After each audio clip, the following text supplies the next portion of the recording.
Hello Gen Zs, कैसे हैं आप सब लोग। I hope sir I am very very good. Welcome back to my YouTube channel, जहां हमारा द अल्टीमेट पावर रिविजन चालू है for your upcoming C and event examinations for paper number 6 financial management and strategic management. FM का हमने सारे topics cover कर लिए। Working capital हमारा लास्ट टॉपिक चालू था, जिसको मैंने दो पार्ट्स में ब्रेक किया था कंसिडरिंग इट्स लेंथ। तो हमने फर्स्ट पार्ट लास्ट डे कर लिया, जिसमें introduction to working capital and cash management, ये दोनों टॉपिक्स हमने कर लिए। इवन एग्जाम क्वेश्चन भी मैंने आपको करवा दिया था ताकि आपको कॉन्फिडेंस बूस्ट हो सके। सो आज अपने क्या करेंगे सर, आज अपने पढ़ने वाले हैं डेटर्स मैनेजमेंट और receivables management, which is your third unit, rather fourth unit in the chapter working capital and payables management, जो कि एक बहुत ही छोटा सा टॉपिक है, जिसमें हार्डली 2 से 3 क्वेश्चन मॉड्यूल में दिए हुए हैं। एक बार फटाफट से डिस्कस करके उसको भी खत्म कर देंगे। आप लोग बने रहो, मैं बता दूं आपको बहुत ही अच्छे से रिवीजन आज के इस लेक्चर में आपका हो जाएगा। Are you all ready? Factoring जो एक टॉपिक है आपका डेटर्स मैनेजमेंट में, जो बहुत ही इंपॉर्टेंट है, जिसमें बहुत बच्चों को दिक्कत होती है, उसको भी हम बहुत ही सिंपल तरीके से पढ़ेंगे। उसके भी क्वेश्चंस में लेके आया हूँ, वो भी अपने सॉल्व कर लेंगे। Are you all ready? Yes sir. एक इंपॉर्टेंट बात, नीचे दिए गए डिस्क्रिप्शन बॉक्स में मेरा टेलीग्राम चैनल का लिंक भी है, उसको भी आप लोग फटाफट से ज्वाइन कर लेना, बिकॉज काफ़ी सारी इंपॉर्टेंट चीज़ें आपके एग्जाम्स के लिए, आपके इंटरमीडिएट लेवल पे मैं उस पर डालता रहता हूँ, तो आप उससे ज़रूर चेकआउट कर लेना। कोई उसे मिस करना नहीं चाहेगा, हाँ कि ना? यस सर, हम ज़रूर ज्वाइन कर लेंगे। Very good. And let us start the today's video. Full screen में आए? Yes sir. वीडियो को एक फटाफट से लाइक कर देना, जब वीडियो पसंद आए तब एक लाइक मार देना। चैनल को सब्सक्राइब नहीं किया तो सब्सक्राइब कर लेना, एंड अपने दोस्तों के संग वीडियो ज़रूर से शेयर करना। सो यूनिट नंबर 3 जो अपना है inventory management, that is covered in your which subject? Costing, जो मैंने आपको लास्ट डे बताया भी था। सो यूनिट 3 कॉस्टिंग में है, तो आईसीआई बोलता है वहीं से उसे पढ़ लीजिए। अगेन आपको यहाँ पे उसे पढ़ने की कोई दरकार नहीं है। हम आपको जो टेस्ट अगर करना होगा तो उसको कॉस्टिंग में करेंगे, उसके क्वेश्चंस इवन फाइनेंशियल मैनेजमेंट में भी नहीं पूछेंगे। समझ में आई मेरी बात? Yes sir. एक और ख़ास बात, हम पढ़ रहे हैं हमारे हैंड रिटन नोट्स। हमारा हैंड रिटन नोट जो आप देख रहे हो अभी आपके स्क्रीन में, this is chapter number 9 working capital management. ये पूरी बुक मैंने बनाई है, hand written notes, this is the book. अगर आपको ये बुक चाहिए तो आपको क्या करना, आपको मालूम है, नीचे दिए गए डिस्क्रिप्शन बॉक्स में गूगल फॉर्म लिंक है, उसे भर दीजिए। एंड मैं बता दूं, ये बुक आपको आपके घर तक डिलीवर हो जाएगा बिल्कुल बिल्कुल बिल्कुल फ्री में।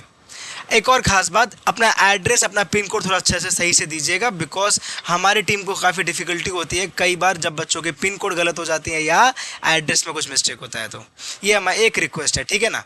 चलो let us start. Working capital का हम सेकेंड पार्ट करेंगे, सीधा स्टार्ट करेंगे अब रिसीवेबल्स मैनेजमेंट से। आ जाओ, receivables management, debtors management, receivable management, इसको 2 नाम से बोल सकते हैं अपने। इधर पे ध्यान दो अब, ठीक है? सो डेटर्स क्या अपने को पता है? किसी को डाउट है कैसे डेटर्स क्या? किसी को पता है? नहीं पता है? किसी को बताओ। एनीवन? डेटर्स क्या है सबको पता है? यस। मैंने अगर माल बेचा, अगर आपको मैंने माल बेचा तो आप मेरे क्या हो गए? Debtors, right? We all know that current assets होता है हमारा डेटर्स। अब कंपनी में आप हो फाइनेंशियल मैनेजर, आप हो finance manager, and debtors management का डिसीजन, डेटर्स मैनेजमेंट का काम आपको करना है। आप उसके लिए आप अपॉइंटेड हो, तो कैसे आप डिसीजन मेकिंग करोगे वो इस चैप्टर में अपने सीखने वाले हैं। बड़ा ही इंटरेस्टिंग चैप्टर है, बड़ा ही बहुत ही काम आने वाला चैप्टर है, इवन आपके आगे करियर में, आगे प्रोफेशनल करियर्स में, ठीक है ना? सो डेटर्स मैनेजमेंट में एक बेसिक अंडरस्टैंडिंग ले लेते हैं, फिर अपने आगे बढ़ते हैं। जैसे कि अपने हर बार पढ़ते हैं, एक बेसिक अंडरस्टैंडिंग के संग हर चैप्टर में हर टॉपिक का मैंने एक बेसिक अंडरस्टैंडिंग पहले दिया, ताकि बच्चों को एक वार्म अप हो सके, ग्रिप मिल सके आगे चैप्टर के बारे में पढ़ने का। It refers to the planning and controlling of accounts receivable of a company because of credit sales। why credit sales? obviously because cash sales से debtors तो कभी खड़े ही नहीं होंगे। What I am saying is, अगर मैंने आप गए जलेबियाँ खरीदने, जलेबी आप खरीदने जाते हो तो जलेबी आपको मिलने के लिए पहले पैसा देते हो, देन आपको जलेबी मिलती है। यस और नो? Yes sir. तो आपने क्या किया, आपने उस जलेबी वाले के लिए वो क्या हुआ? Cash sales, not a credit sales. उधार में कभी जलेबी लाए क्या हमने? उधार में कोई जलेबी लेके आता है क्या? नहीं, कोई जलेबी वाला जलेबी उधार में नहीं देता, सब पहले पैसा लेता है देन देता है। समझ में आया example? Yes. So credit sales के केस में हमारा डेटर्स आएगा। क्रेडिट सेल्स जहां बड़ी बड़ी कंपनियां, सर तो फिर क्या हर कंपनी को कैश सेल्स में काम करनी चाहिए? क्रेडिट सेल्स क्यों होगा? बिकॉज बड़े कंपनीज को क्रेडिट में माल बेचना पड़ता है to boost their turnover, to increase their sales. But वहीं पर ही क्वेश्चन आता है, वही ट्रेड ऑफ की बात आती है कि सर कितना क्रेडिट में माल बेचे, कितना देर का क्रेडिट दे, ये सारी decision making falls under receivables management. अब समझ में आया मेरा बात? अब समझ में आया चैप्टर? एग्जैक्टली वही चीज़ है कि planning and controlling of accounts receivable of a company on account of credit sales. ठीक है, यस, आगे बढ़ो। क्रेडिट पॉलिसी, क्रेडिट पॉलिसी एक टॉपिक है, this is very important topic. Sir what is credit policy exam में आएगा क्या? नहीं यार, हर समय वैसे क्यों सोचते हो कि व्हाट इज क्रेडिट पॉलिसी, या हर जो टॉपिक पूछते हैं तो क्या वो थ्योरी के लिए एग्जाम में आएगा? ऐसा नहीं होता। हर बार काफ़ी चीज़ों को हमें समझना पड़ता है ताकि हमारे प्रैक्टिकल क्वेश्चंस करते समय हमें हेल्प हो सके। ठीक है ना? तो क्रेडिट पॉलिसी क्या बोलता है? Credit policy, credit policy, credit policy, policy क्या हुआ? सोचो, एक बार सोचो शांति से। पॉलिसी, सबके घर में एक पॉलिसी है। मान लो 8 बजे खाना खाना, 9 बजे खाना पाना, 11 बजे घर वापस आना, सुबह इतना बजे उठना, कोई एक तरीका की पॉलिसी सबके घर में होती है। तो पॉलिसी क्या? It's a kind of guidelines जो आपके सीनियर्स घर में, आपके पेरेंट्स, ग्रैंड पेरेंट्स सेट करते हैं। समझ में आ रही है? तो वो गाइडलाइंस को हमें फॉलो करना पड़ता है एज जूनियर्स, बिकॉज ये हमारी घर की पॉलिसी, हम ये बोलते हैं, राइट? सिमिलरली क्रेडिट पॉलिसी एक कंपनी बनाती है for its accounts receivable, for its credit sales. क्या बोलता है ये कंसेप्ट कि credit policy is a policy where a firm मतलब कंपनी हुआ, एलएलपी हुआ, कुछ भी हुआ, firm is a general word जो अपने यूज करते हैं, ठीक है ना? Which states the guidelines as to whether credit should be given और not. Guidelines as to credit देना भी चाहिए कि नहीं, देना भी चाहिए कि नहीं। कि मैं अगर जलेबियाँ बेचता है, हमारा छगानी, हमने एग्जांपल लिया था लास्ट डे पे, छगानी जलेबी वाला। अब वो छगानी जलेबी वाला, कचौरी वाला को क्रेडिट में माल देना भी चाहिए कि नहीं? वो जलेबियाँ क्रेडिट में बेचेगा? यस और नो? सर जलेबी खा लेंगे, बात खत्म। तो एग्जैक्टली इसी रीज़न से तो जलेबी कोई क्रेडिट में नहीं बेचता, बिकॉज खाओ पियो किसको वाला काम हो जाएगा, कोई भी फिर बाद में पैसे देगा नहीं। तो उसके मॉडल के लिए क्रेडिट नहीं देना चाहिए। समझ में आया रीज़न?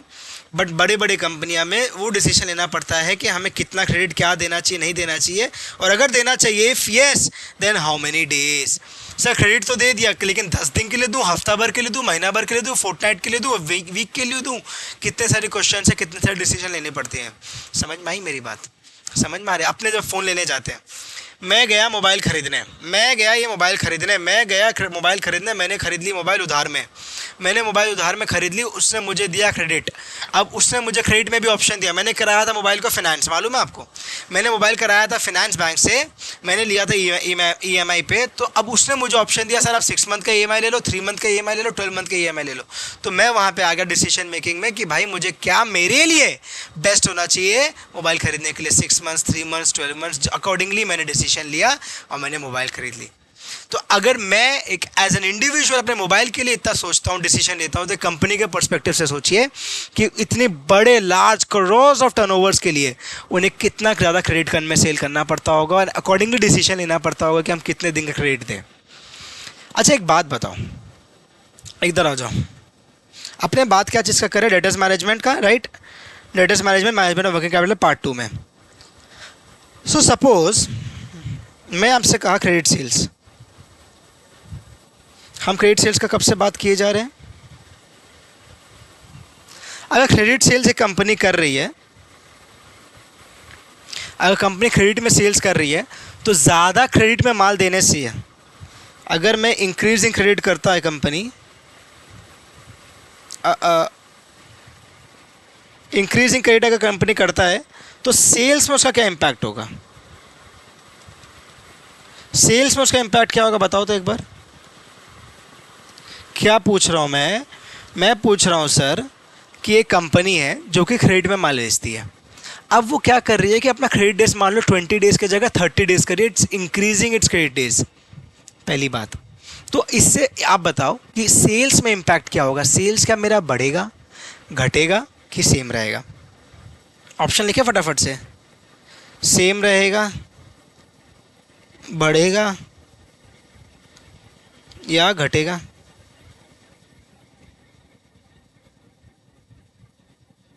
भाई इसका मतलब हुआ इंक्रीज, इसका मतलब हुआ डिक्रीज, ठीक है ना?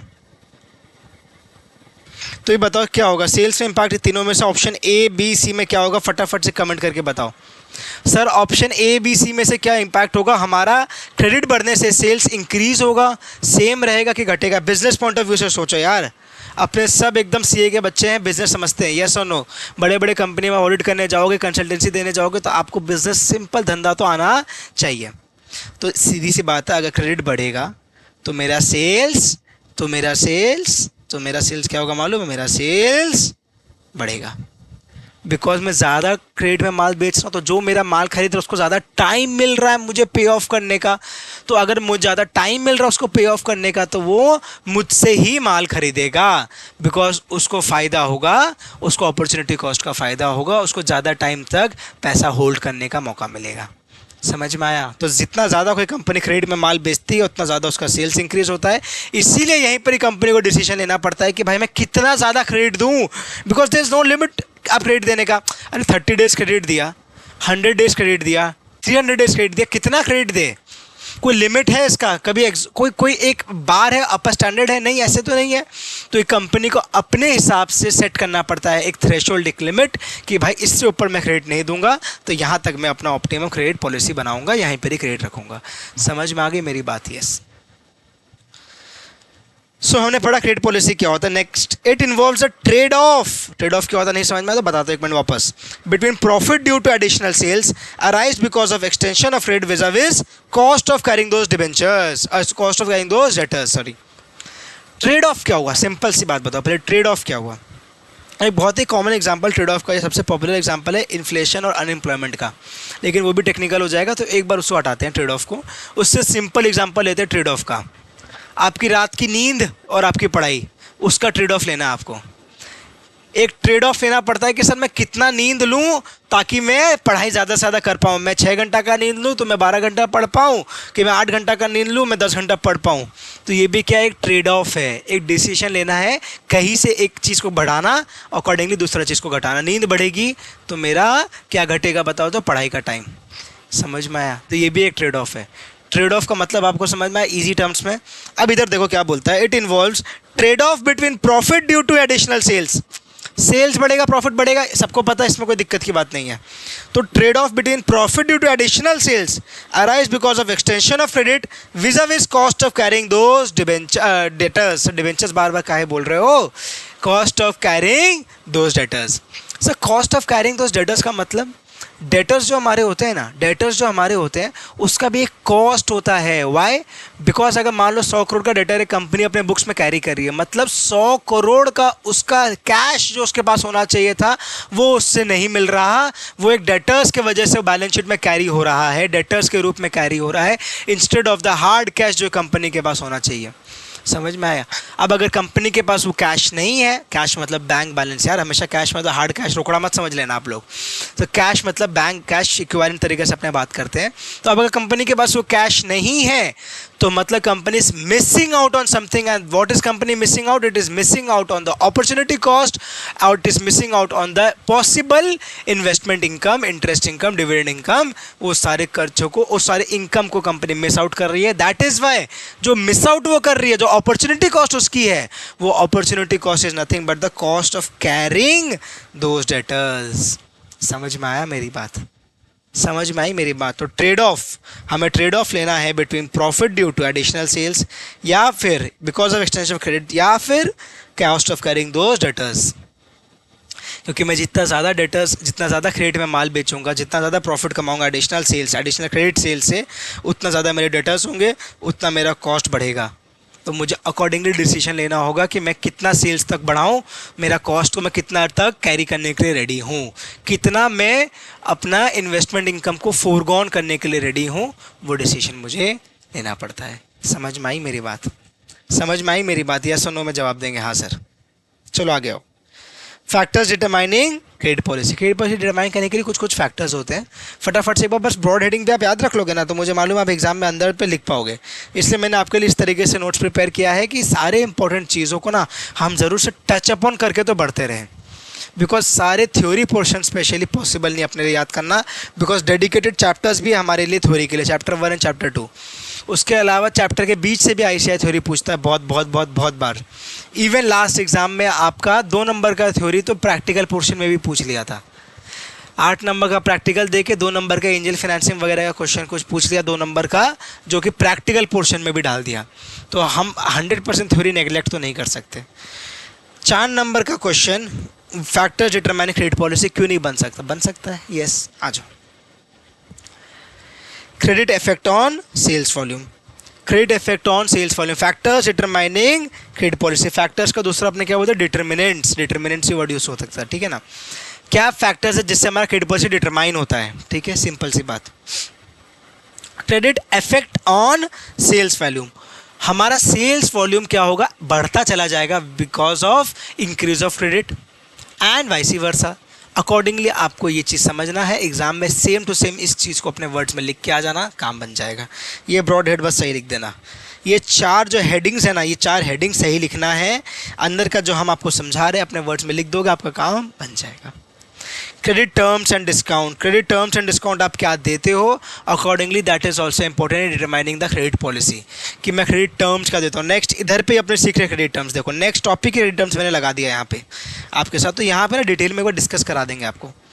फर्म की पॉलिसी क्या है?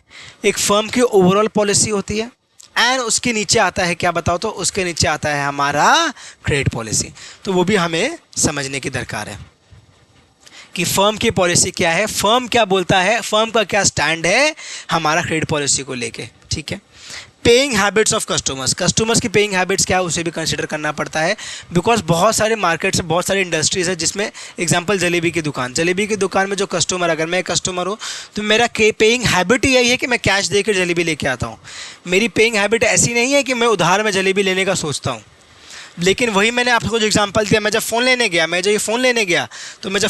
गया, तो मेरी पेइंग हैबिट थी कि भाई मैं तो क्रेडिट में ही फ़ोन लूँगा, मैं तो एक बार में पूरे पैसे दे के फ़ोन नहीं लूँगा। या फिर फ़ोन छोड़ो यार, अपने गाड़ी लेने जाते हैं, मैंने पता हूँ आपको नई गाड़ी ली गई, नई गाड़ी मैंने नई गाड़ी ली लेकिन क्रेडिट पे ले ली, मैंने पूरी कैश पे नहीं ली, मेरे तो सोच के ही गया था मैं क्रेडिट पे लेके आऊँगा गाड़ी।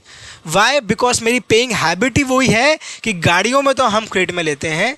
डिपेंड करता है अकॉर्डिंगली कि किस टाइप का आपका बिजनेस है, किस टाइप का माल आप बेच रहे हो और किस टाइप के कस्टमर्स होते हैं, समझ में आई? तो paying habits of customers is important business के हिसाब से। इजी पीजी आगे बढ़े, यस। क्रेडिट टर्म्स क्या होता है? क्रेडिट टर्म्स इधर देखो, एक बार इधर देखो quickly. Credit terms can be expressed as, यहाँ पे कुछ मैंने एग्जांपल देके आपको समझाया। क्रेडिट टर्म्स क्या होता है? स्टाइल होता है बात करने का, स्टाइल होता है लिखने का। क्रेडिट टर्म्स क्या होता है ना, कि अगर आप एक जाते हो किसी कंपनी में, किसी कंपनी के साथ ट्रांजैक्शंस करते हो, तो वो अपना क्रेडिट टर्म्स आपको देता है। वो पहले आपको अपना क्रेडिट टर्म देगा, फिर अकॉर्डिंगली आप डिसीजन लेके आप उससे परचेज करोगे या उसके साथ ट्रांजैक्शंस करोगे, ठीक है ना।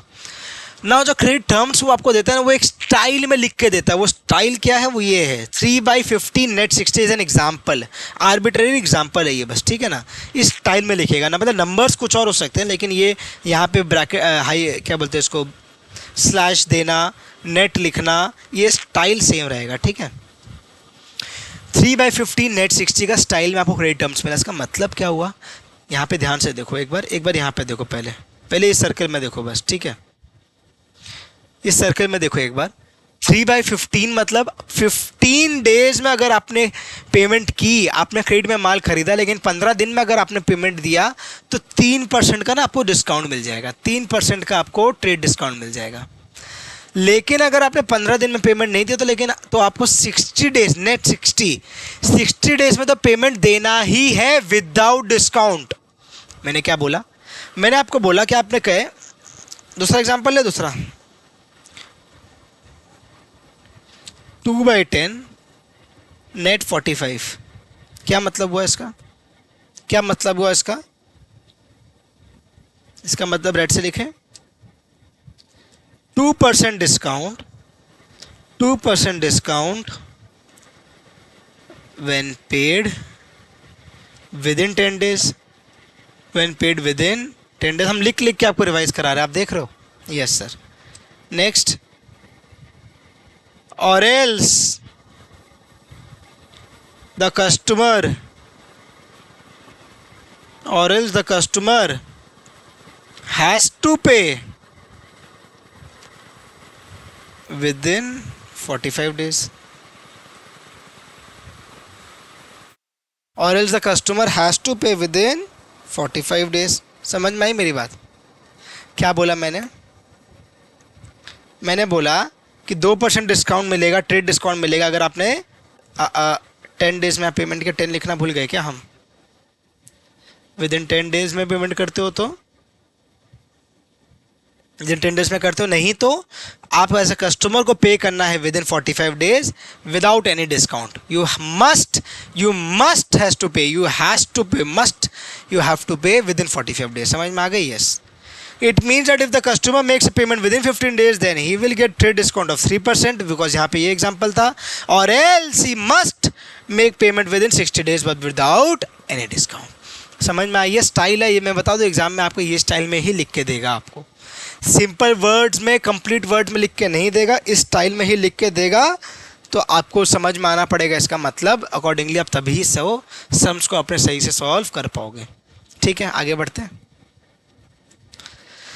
Approaches to credit policy, very important। Why? Because 2 type का प्रैक्टिकल क्वेश्चन बनता है आपके डेटर्स मैनेजमेंट से।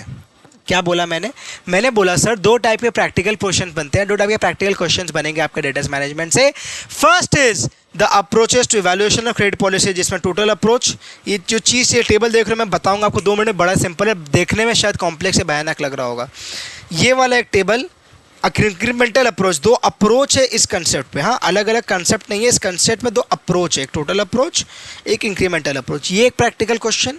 एंड सेकंड हमारा टॉपिक है फैक्टरिंग, वेरी इंपॉर्टेंट, मैंने लिख के भी दिया आपको। ये फैक्टरिंग का टॉपिक एंड क्रेडिट पॉलिसी के हिसाब से decision making, approaches to evaluation credit policy, ये 2 टॉपिक से ही बस प्रैक्टिकल क्वेश्चन बनता है। समझ में आई? इसमें भी बच्चों को बहुत डिफ़िकल्टी होती है कि सर क्या हो रहा, हमें तो समझ नहीं आ रहा। मैं बता दूं आपको, मैं क्वेश्चन भी कराऊंगा, कंसेप्ट भी समझाऊंगा और आपको लिखा के भी दिखाएंगे। आपको बड़ा अच्छा से, बहुत ही सिंपल तरीके से समझ में आएगा, पूरी गारंटी देते हैं। ठीक है ना? चलो आ जाओ, एक बार फुल स्क्रीन कर लो, एक बार फटाफट से नज़र घुमाओ कि क्या है ये, एक बार नज़र घुमाओ। सो किसी को समझ में आया क्या? समझ में आया आप लोगों को? ये नहीं सर, आप ही बताओ।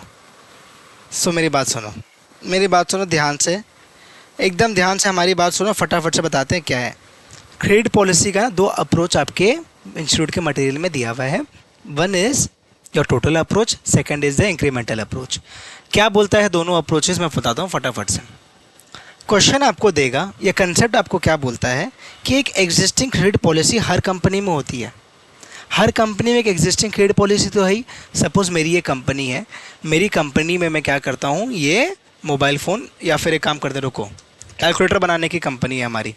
ये कैलकुलेटर है, ये कैलकुलेटर बनाने की मेरी कंपनी है। तो मैं जो कैलकुलेटर बना के बेचता हूँ, मैं उसमें मेरी पॉलिसी कि मैं 30 डेज़ का क्रेडिट देता हूँ। मैं 30 डेज़ का क्रेडिट देता हूँ, ये मेरी कंपनी की पॉलिसी है। This is my existing policy. This is my existing policy. Now what happens is, question आपको देगा कि कंपनी इज़ इवैल्यूएटिंग, मतलब मेरी कंपनी, मैं इवैल्यूएट कर रहा हूँ कि क्या मुझे अपनी क्रेडिट पॉलिसी 30 डेज से, कैलकुलेटर की क्रेडिट पॉलिसी 30 डेज से बढ़ा के 45 डेज कर देनी चाहिए क्या। मतलब अभी 30 डेज है, ठीक है ना, उसको क्या मैं 45 डेज कर दूँ या क्या मैं इसको 60 डेज कर दूँ। क्या बोला मैंने बोला कि मेरा 30 डेज का क्रेडिट पॉलिसी है, मैं बढ़ा के 45 कर दूँ या मैं बढ़ा के 60 कर दूँ, तो क्या मेरे लिए बेस्ट रहेगा from the companies point of view, आप बताइए एंड डिसीजन लेके एडवाइस करिए। समझ में आई आपको बात? तो अब आप मुझे बताओ, एक कंपनी के लिए डिसीजन मेकिंग के लिए बेस्ट क्या होता है? हमारा ऑब्जेक्टिव क्या है फाइनेंशियल मैनेजमेंट पढ़ने का? To maximize the wealth of shareholders. To maximize the wealth of shareholders we need to maximize the EPS. ठीक है ना, ईपीएस मैक्सिमाइज करना होगा। ईपीएस मैक्सिमाइज करने के लिए क्या होगा? प्रॉफिट मैक्सिमाइज होना चाहिए। प्रॉफिट मैक्सिमाइज जिस पॉलिसी में होगा, या मेरा एग्जिस्टिंग जो चल रहा है उसमें ज़्यादा, या प्रपोज में ज़्यादा, या प्रपोज सेकंड वाले में ज़्यादा, जिसमें सबसे ज़्यादा मेरा प्रॉफिट, या प्रपोज 3 भी हो सकता है, जितना ज़्यादा होगा प्रॉफिट जिस वाले में होगा, अपने वही वाली पॉलिसी को अडॉप्ट कर लेंगे। उसी पॉलिसी को अडॉप्ट करने का रिकमेंडेशन या एडवाइस देंगे अपने आंसर्स में। समझ में आई मेरी बात? सिंपल सी। नाउ प्रैक्टिकली क्या होता है? प्रैक्टिकल वर्ल्ड में भी सेम प्रॉब्लम्स होते हैं। हम जितना जिस पढ़ते हैं, कुछ भी हम ना बुकिश नहीं पढ़ रहे, सब प्रैक्टिकल पढ़ रहे हैं। अब ना व्हाट हैपेंस इस प्रैक्टिकल वर्ल्ड में भी सेम प्रॉब्लम होता है, but the real challenge there is कि आपको 30 डेज, 45 डेज, 60 डेज, 90 डेज तो ईजी है, ये आपको डिसीजन लेना है, बट अकॉर्डिंगली आपका सेल्स कितना बढ़ेगा। पहले मेरी सेल्स है 5 लाख की, मान लो मैंने जब क्रेडिट पॉलिसी चेंज किया तो ये 7 लाख होगा, और मेरा अगर 60 डेज हुआ तो मेरा क्रेडिट पॉलिसी की वजह से सेल्स होगा 9 लाख। लेकिन ये जो 5, 7, 9 है, एग्जाम पर्सपेक्टिव से तो आपको क्वेश्चन में दे रहा है, प्रैक्टिकल वर्ल्ड में ये 5 का तो पता है, लेकिन ठीक है ये 7 होगा कि ये 9 होगा, ये आप श्योर होके नहीं बोल सकते। ये इसके लिए भी आपको बहुत तरीके से डिसीजन लेना पड़ता है, बहुत सारे मॉडल्स इवैल्यूएट करने पड़ते हैं, एंड अकॉर्डिंगली आपको फोरकास्टिंग लगा के एक नंबर पे डराइव होना पड़ता है, अराइव होना पड़ता है। समझ में प्रैक्टिकल वर्ल्ड के चैलेंजेस। अकॉर्डिंगली ये चेंज हो जाएगा, फिक्स्ड कॉस्ट तो चलो फिक्स्ड है। बैड डेट्स में क्या चेंज होगा कि सब बैड डेट्स 1% हो जाएगा, 2% हो जाएगा, अभी मान लो 0 था, लेकिन ये 1 की जगह 1.5 भी तो हो सकता है रियल वर्ल्ड में। तो रियल वर्ल्ड में ये डिसीजन लेना इज़ टफ, बट अपने को रियल का नहीं सोचना, रियल का रियल के टाइम पे देखेंगे। अब एग्ज़ाम पर्सपेक्टिव से आपको क्वेश्चन क्या करेगा, सारा डेटा दे देगा, अपने अपने तरीके से क्वेश्चन डेटा दे देगा। अपने ये टेबल बनाएंगे एग्ज़ाम में, टेबल में सारे वैल्यूज़ पुट करेंगे, सेल्स, सारे खर्चे, क्या क्या खर्चे मैंने लिखे, एक वेरिएबल कॉस्ट, फिक्स कॉस्ट तो हो गई हर प्रोडक्ट बनाने के पीछे। Now because of my credit policy मेरा कुछ बैड डेट्स होगा, बैड डेट्स इज प्लेस, ये तीनों ना प्लेज एन इंपॉर्टेंट पार्ट। मेरा कुछ बैड डेट होगा तो बैड डेट को भी मैं फैक्टरिंग कर लूँगा या कंसिडर कर लूँगा यहाँ पे। सपोज अभी मेरा कोई बैड डेट नहीं था, जो मैंने आपको बताया, बाद में 1% होगा, बाद में 2% होगा। सर ये 1%, 2% on what? 1%, yes, bad debt is always, bad debt as a percentage is always on credit sales, is always on credit sales, please ध्यान रखना। कलेक्शन एक्सपेंस मेरा कुछ होता है, अभी मान लो मैं क्रेडिट नहीं देता था, मैं क्रेडिट पॉलिसी में 0 क्रेडिट था मेरा, मान लो 0 नहीं मान सकते, चलो रुको एक सेकंड, बिकॉज क्रेडिट सेल्स ही नहीं आएगा। 10 डेज़ का क्रेडिट पॉलिसी था, सॉरी 10 डेज़ का क्रेडिट पॉलिसी था, ठीक है ना। अब 10 डेज़ का क्रेडिट पॉलिसी था तो मेरा कलेक्शन एक्सपेंस बहुत कम लगता था, 200 रुपये लगता था। लेकिन जैसे ही मैंने 30 डेज़ का क्रेडिट पॉलिसी बनाया ना, मैं कलेक्शन एक्सपेंस 1000 रुपया हो गया, और यहाँ पे जब 60 डेज़ का किया तो ये 2000 रुपया हो गया। सडनली 10 टाइम्स आपका कलेक्शन एक्सपेंस बढ़ जाएगा, तो वो भी आपको कंसिडर करना होगा अपने डिसीजन मेकिंग में। कैश डिस्काउंट ना जनरली इंस्टीट्यूट नहीं देता है, जनरली इंस्टीट्यूट कैश डिस्काउंट हमारा ऐसे फॉलो नहीं करता, तो अपने भी नहीं करेंगे, अपने को भी कोई दरकार नहीं है, बट एग्जाम में अगर आ गया, क्वेश्चन में आ गया तो उसको भी टेबल में डाल देंगे, कोई दिक्कत नहीं है। क्या आएगा? Profit before tax. अब लेस टैक्स करेंगे तो पैट आएगा ना। प्रॉफिट बिफोर टैक्स बिना, या टैक्स वाला पोर्शन भी इस टॉपिक के लिए नहीं रहता। मैं क्या बोल रहा हूँ, मैं आपको बोल रहा हूँ कि इस टॉपिक के लिए, क्रेडिट पॉलिसी का इवैल्यूएशन के लिए ना, टैक्स का इम्प्लीकेशन क्वेश्चन में नहीं पूछता है।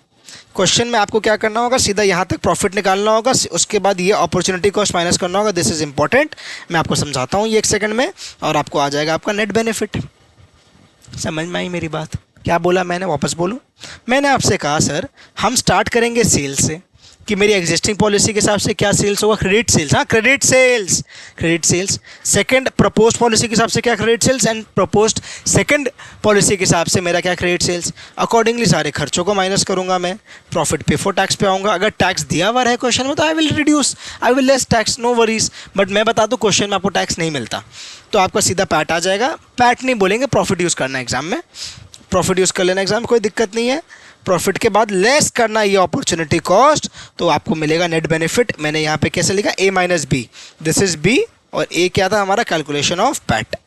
तो मतलब ये पैट था A, ये है B, तो A माइनस बी मेरा क्या आया, नेट बेनिफिट। समझ में आई? What is opportunity cost of investment in debtors? मैंने आपसे कहा ना कैरिंग कॉस्ट ऑफ डेटर्स होता है, कैरिंग कॉस्ट ऑफ डेटर्स होता है, वही कैरिंग कॉस्ट ऑफ डेटर्स को आपको यहाँ पे कंसिडर करना होगा, उसका जो खर्चा है उसको लेस करना होगा, एंड देन नेट बेनिफिट में अराइव होना होगा। मतलब कि मान लो 30 डेज़ का क्रेडिट पॉलिसी में मैं अराइव कर गया, मैं 10 डेज़ फॉलो करता था, now I have shifted to 30 days. 30 days से क्रेडिट पॉलिसी देने की वजह से क्या चेंज हुआ, मेरा डेटर्स बढ़ गया, डेटर्स बढ़ गया तो मेरा opportunity cost on those debtors will also rise. मैं बोल रहा हूँ कि 10 डेज का क्रेडिट पॉलिसी देने की वजह से मेरे पास एक सर्टेन डेटर्स थे, 100 लाख के डेटर्स थे, लेकिन मैं 30 डेज का क्रेडिट पॉलिसी में गया तो मेरे 300 लाख के डेटर्स हो गए। तो मेरा जब 300 लाख का डेटर हो गया तो मेरे को क्या हो रहा है, इस वजह से मेरा अपॉर्चुनिटी कॉस्ट ऑन डेटर्स बढ़ रहा है, बिकॉज मैं क्या कर रहा हूँ, इनकम फोरगॉन कर रहा हूँ। इनकम फोरगॉन कर रहा हूँ, मेरे डेटर्स, मेरा कैश ब्लॉक्ड पड़ा है उनके पास, तो मैं इनकम फोरगॉन कर रहा हूँ, तो वो इनकम फोरगॉन को भी आपको कंसिडर करना होगा अपने डिसीजन मेकिंग में। कैसे करेंगे देखो, advice on which policy should be adopted based on the highest net benefit, जो से मैंने आपको बताया। उसके बाद ना मैंने अपॉर्चुनिटी कॉस्ट का कैलकुलेशन भी आपको यहाँ दे दिया। क्या बोलता है अपॉर्चुनिटी कॉस्ट का calculation? Cost of credit sales, बहुत ध्यान से सुनो, cost of credit sales. Cost of credit sales का क्या मतलब हुआ? जो मेरा वेरिएबल कॉस्ट फिक्स्ड कॉस्ट है, that is the cost of credit sales. ये सारे खर्चे मत ले लेना भाई, कॉस्ट ऑफ क्रेडिट सेल्स में variable cost and fixed cost लेना, ठीक है। Cost of credit sales, sir why cost not the sales value? Sir why cost not the sales value? अब इसमें ना आपका बुक क्या बोलता है, कंसेप्ट क्या बोलता है, इंस्टीट्यूट क्या बोलता है कि हम हमेशा कॉस्ट जो निकालेंगे ना सेल्स पे नहीं निकालेंगे। क्वेश्चन में अगर कुछ कॉस्ट का डेटा कभी नहीं हो तो सेल्स पे करते हैं, यहाँ पे तो ऐसा होगा नहीं, यहाँ पे तो हमेशा कॉस्ट का डेटा रहता है। कॉस्ट ऑफ क्रेडिट सेल्स रहते हैं बिकॉज सेल्स वैल्यू में ना प्रॉफिट का भी अमाउंट घुसा हुआ रहता है। अगर मैं 100 लाख पे सेल्स कर रहा हूँ, 80 लाख का मेरा कॉस्ट है, तो 20 लाख का प्रॉफिट है, तो 20 लाख का जो प्रॉफिट है उस पर कोई मेरा अपॉर्चुनिटी कॉस्ट टेक्निकली नहीं होना चाहिए। तो मैं 80 लाख पे जो मेरा एक्चुअल कॉस्ट है उसी पे मैं अपना अपॉर्चुनिटी कॉस्ट निकालूंगा। ये लॉजिक बन के अपने कॉस्ट ऑफ क्रेडिट सेल्स पे करते हैं। कलेक्शन पीरियड क्या है वो कंसिडर करते हैं और रिक्वायर्ड रेट ऑफ रिटर्न से इनटू कर देते हैं। मान लो 30 डेज का कलेक्शन पीरियड है, कॉस्ट ऑफ क्रेडिट सेल्स मेरा आया मान लो 80 इंटू 30/360 रहता है जनरली, इंटू 14% का रेट है, तो इसको सॉल्व करोगे तो जो आएगा आपका अपॉर्चुनिटी कॉस्ट आ गया। इस अपॉर्चुनिटी कॉस्ट को आपको क्या करना है, यहाँ पे डालना है, तीनों में अलग अलग निकालना है, यहाँ पुट करना, नेट बेनिफिट्स निकाल लेना। सिंपल है, ईजी लगा? ईजी लगा कंसेप्ट बहुत? मैं बता दूं आपको, क्वेश्चन करा दूंगा एक तो टोटल अप्रोच का ही, बहुत ईजी लगेगा। चलो आगे बढ़ते हैं। Second approach is based on incremental approach. Same concept को इंक्रीमेंटल अप्रोच से सीखेंगे अब अपने। हमने अभी सीखा टोटल अप्रोच से कि टोटल सेल्स डाल दे, इसका total variable cost, total fixed cost, total bad debt, सब टोटल डाल रहे हैं हम एक एक पॉलिसी के हिसाब से, ठीक है ना। एक एक पॉलिसी के हिसाब से हम क्या कर रहे हैं सर, टोटल डाल रहे हैं, राइट। अब मैं बोल रहा हूँ कि सर आपको क्या करना है, इंक्रीमेंटल अप्रोच से जाना है मेरे दोस्तों। तो बेटा इंक्रीमेंटल अप्रोच से अगर आप जाओगे तो क्या करोगे? अब देखो इधर है, आप कैलकुलेशन ऑफ इंक्रीमेंटल पैट करेंगे। हम इंक्रीमेंटल पैट करेंगे, मतलब अगर अभी 100 लाख का सेल है, अप्रोपोज में 120 हो जाएगा और यहाँ 150 हो जाएगा, तो इंक्रीमेंटल के हिसाब से यहाँ 20 है और यहाँ 50 है, लेकिन यहाँ पे क्या है, 0। मतलब एग्जिस्टिंग पॉलिसी का कॉलम नहीं रहता है, 0 रहता है, बिकॉज इंक्रीमेंटल 100 से 120 से 150 होता है। 100 वाला का इंक्रीमेंटल हुआ 20 और 150 ना, राइट। 100 का खुद का इंक्रीमेंटल तो 0 है, कुछ नहीं है ना। एग्जिस्टिंग वाला इज क्या होता है, this column will be blank as we are calculating incremental benefits. कितना बढ़िया तरीके से मैंने आपके लिए नोट्स में लिखा है हर चीज़ को कि मैं क्या कर रहा हूँ सर, मैं बना रहा हूँ इंक्रीमेंटल बेनिफिट्स। इंक्रीमेंटल बेनिफिट्स तो तब होगा जब कुछ इंक्रीमेंट होगा, एग्जिस्टिंग में तो कुछ इंक्रीमेंट होता ही नहीं है, तो वो 0 हो जाएगा, ब्लैंक हो जाएगा। समझ में आया? अब अगर इंक्रीमेंटल यहाँ पे मेरा नेट पैट आ गया, मान लो इंक्रीमेंटल पैट आ गया 20 और ये आ गया 50, तो मैं ये वाला क्रेडिट पॉलिसी चूज़ कर लूँगा, काम खत्म। लेकिन अगर नेगेटिव आ जाता है तो मैं बोलूँगा भाई एग्जिस्टिंग वाला पे तू कंटिन्यू कर। समझ में आया लॉजिक? समझ में आया डिसीजन मेकिंग कैसे होगा? यस, ईजी है, ईजी है, जैसे नाम से समझ में एक एक चीज़ वही है। अब इंक्रीमेंटल सेल्स हो गया, ये तो है नहीं 0, तो ये 20 और 50 हो जाएगा एग्जांपल। इंक्रीमेंटल वेरिएबल कॉस्ट क्या वो डालना, इंक्रीमेंटल फिक्स्ड कॉस्ट। अब इंक्रीमेंटल फिक्स्ड कॉस्ट जनरली होता नहीं है, वो फिक्स्ड रहता है अनटिल अनलेस क्वेश्चन स्पेसिफिकली कुछ फिक्स्ड कॉस्ट का बात बोल दे। इंक्रीमेंटल बैड डेट्स क्या है, मैं बोल रहा हूँ बैड डेट्स यहाँ 1% है, यहाँ 1.5% होता है, यहाँ 2% होता है। टेक्निकली यहाँ 0.5% लेंगे और यहाँ पे 1% लेंगे और यहाँ पे 0, ठीक है। Incremental collection cost, incremental cash discount, PBT आया, लेस टैक्स करेंगे, पैट आएगा। अब आया opportunity cost of incremental investment in debtors. ये एक वाइटल, ये क्रिटिकल कैलकुलेशन है यहाँ पे, ये एक समझ लो बस। हमने बाकी सारे इंक्रीमेंटल सेल्स एंड इंक्रीमेंटल खर्चे तो देख लिए, वो आपको समझ में भी आ गए, उसमें कोई दिक्कत आपको होगी नहीं। Now the challenge here actually is the calculation of opportunity cost on incremental investment in debtors. ये कैसे आएगा मैंने यहाँ पे किया आपके लिए, पहले आप बताओ मुझे, एक बार सोचो कमेंट करो कि सर कैसे इंक्रीमेंटल अपॉर्चुनिटी कॉस्ट का कैलकुलेशन हम कर सकते हैं या फिर हम करने वाले हैं, बता दीजिए आप। आप बता दीजिए फटाफट से सर, सोचो ना। 3 स्टेप मॉडल लगेगा इसमें, मॉडल तो नहीं बोलना चाहिए, 3 स्टेप लगाएंगे, अपना काम बन जाएगा। जो अपने पहले कर रहे थे ना टोटल अप्रोच में, cost of credit sales into collection period divide by 360 into अपना रिक्वायर्ड रेट ऑफ रिटर्न जो भी था, या डिस्काउंट रेट, अपॉर्चुनिटी रेट जो भी था, वो सेम चीज़ ना यहाँ पे भी करेंगे, सेम चीज़ यहाँ पे भी करेंगे और इंक्रीमेंटली निकाल लेंगे। मतलब एग्जिस्टिंग के लिए वो कैलकुलेशन करूँगा, फिर प्रपोज के लिए इसके लिए करूँगा, फिर इसके लिए करूँगा, फिर यहाँ पे इंक्रीमेंटल निकाल लूँगा। समझ में आया? देखो इधर आप, calculation of investment receivable for all existing and propose policies, cost of credit sales into collection period करके मैं यहाँ पे कैलकुलेट कर लूँगा। Cost of credit sales into collection period करके मैं इंक्रीमेंटल रिसीवेबल निकाल लूँगा। समझ में आई मेरी बात? इंक्रीमेंटल रिसीवेबल मैंने निकाला पहले, रिटर्न बाद में इंटू करते, रिटर्न बाद में इंटू करते हैं। हाँ, मैंने शायद आपको बताया फर्स्ट स्टेप में, लेकिन फर्स्ट स्टेप में बाद में इंटू करते हैं। इधर देखो एक बार, इंक्रीमेंटल रिटर्न निकाला मैंने, इंक्रीमेंटल मैंने रिसीवेबल निकाला, फिर इंक्रीमेंटल रिसीवेबल जो मैंने निकाला, step 1 for respective propose policies minus step 1 for existing policies. मतलब स्टेप 2 क्या बोल रहा है कि ये आपने कैलकुलेशन इंक्रीमेंटल रिसीवेबल निकाला तीनों के लिए, step 1 done.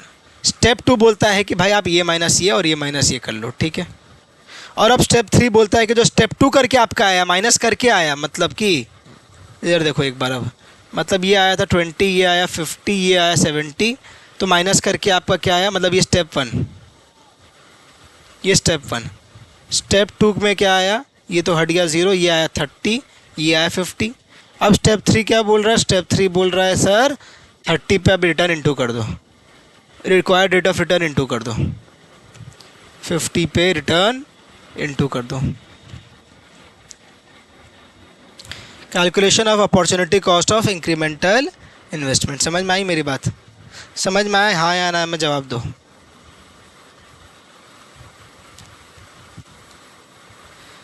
Calculation of opportunity cost of incremental investment में स्टेप 2 किया मैंने, into required rate of return. समझ में आया? यस। क्विकली एक बार नज़र घुमा लो ना प्लीज़, एक बार क्विकली नज़र घुमाओ, मैं फिर से रिपीट करना चाहता हूँ, मेरी इच्छा है मैं एक बार वापस बोलूँ। स्टेप 1, स्टेप 2, स्टेप 3, 3 स्टेप लगाते हैं अपने calculation of opportunity cost for incremental investment in debtors के लिए, ठीक है। अब इस दर में 3 स्टेप क्या है। फर्स्ट स्टेप मैं बोल रहा हूँ आपको कि आप इंक्रीमेंटल डेटर्स का अमाउंट निकाल लो। इंक्रीमेंटल डेटर्स का अमाउंट कैसे निकलता है कि मैं क्या करता हूँ, cost of credit sales into collection period तीनों के लिए निकालता हूँ।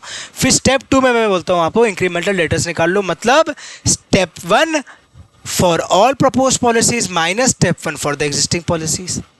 स्टेप 1 में मैंने क्या निकाला था, स्टेप 1 में मैंने निकाला कॉस्ट इनटू कलेक्शन पीरियड करके, मैंने निकाल लिया सारा डेटर्स का, ऑन कॉस्ट डेटर्स निकाल लिया। फिर मैंने इंक्रीमेंटल डेटर्स निकाल लिया, एंड थर्ड स्टेप में मैंने इंक्रीमेंटल डेटर्स को सीधा रिक्वायर्ड रेट से इनटू कर लिया। समझ में आई? यस। आगे बढ़े, तीनों स्टेप समझ में आया आपको? हाँ, आगे बढ़ते हैं। Important note, incremental fixed cost तभी आएगा जब क्वेश्चन स्पेसिफिकली उसके बारे में बोलेगा। इंक्रीमेंटल फिक्स्ड कॉस्ट नहीं होता, because fixed cost is fixed irrespective of the change in what, irrespective of the change in sales. कितना बार पढ़ा हमने सर? इनॉर्मस टाइम्स हमने ये चीज़ पढ़ा, इनॉर्मल टाइम्स हमने आपको ये चीज़ बताया, specifically specially in the chapter leverages, तो हमने बहुत बार आपको ये चीज़ बताई है, ठीक है ना। Normally we know fixed cost total में फिक्स्ड रहता है and it does not change with the change in sales, ठीक है। Collection period is also known as credit period. Collection period को क्रेडिट पीरियड भी बोलते हैं अपने। If payments are made in instalments then we should calculate WACP। WACP क्या होता है? Weighted average credit period. सीधी सी बात है, क्वेश्चन आपको बहुत बार क्या डेटा देगा ना, 20 डेज का क्रेडिट पीरियड है, उसमें दे रहा है 30%, 30 डेज में वो दे रहा है मुझे 50%, और 10 डेज में देता है मान लो 20%। तो 20 into 30% plus 30 into 50% plus 10 into 20%, इसको कैलकुलेट करके क्या आएगा आपका यहाँ पे 30, 26 डेज, 6 और 15, 21 दिन और 2 दिन, 23 days if I am not wrong, ये कैलकुलेट करके आएगा आपका। This is nothing but this is WACP। समझ में आया? कुछ नई कंसेप्ट है क्या? नहीं, कोई नई बात नहीं है। हमारा फ़र्ज़ आपको बताने का, इसलिए एक एक चीज़ मैं आपको लिख के दे देता हूँ कि क्रेडिट पीरियड जो है उस पर बस इनटू एवरेज कलेक्शन कर दो, आ गया WACP। एक होता है एवरेज कलेक्शन पीरियड, जो कि कैसे निकलता है, वो कि निकलता है percentage of debtors availing discount into number of days in which payment has been made. Example देखो, 2/30 नेट 60, मतलब 30 दिन में पेमेंट किए तो 2% ट्रेड डिस्काउंट, नहीं तो 60 डेज में तो भैया पेमेंट करना ही है। 30% debtors, percent availing debtors discount paid in 30 days. तो वही जो WACP करते थे ना, टेक्निकली वही चीज़ है कि 30% डेटर्स 30% 30 दिन में देगा, नहीं तो मेरा 70% 60 डेज में देगा। तो टोटल 51 डेज का क्रेडिट पीरियड आ गया, 51 डेज का एवरेज कलेक्शन पीरियड मेरा आ गया। समझ में आया? कोई नई बात है? नहीं, कंसेप्ट समझ में आया? यस। सम करे एक ठो,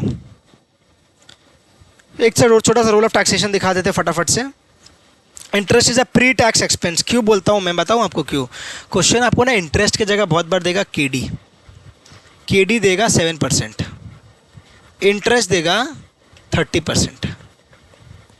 क्या बोला मैंने बोला क्वेश्चन आपको बहुत बार क्या करेगा, केडी दे देगा 7% और इंटरेस्ट दे देगा, टैक्स दे देगा 30%। मैंने बोल रहा केडी देगा 7% और टैक्स देगा 30%। अब भूल करके मैं बता दूं, मैंने बोलने के बाद भी काफ़ी बच्चे एग्जाम में गलती करके आएंगे, सर हम निकाल दिए interest on 7%, which is wrong.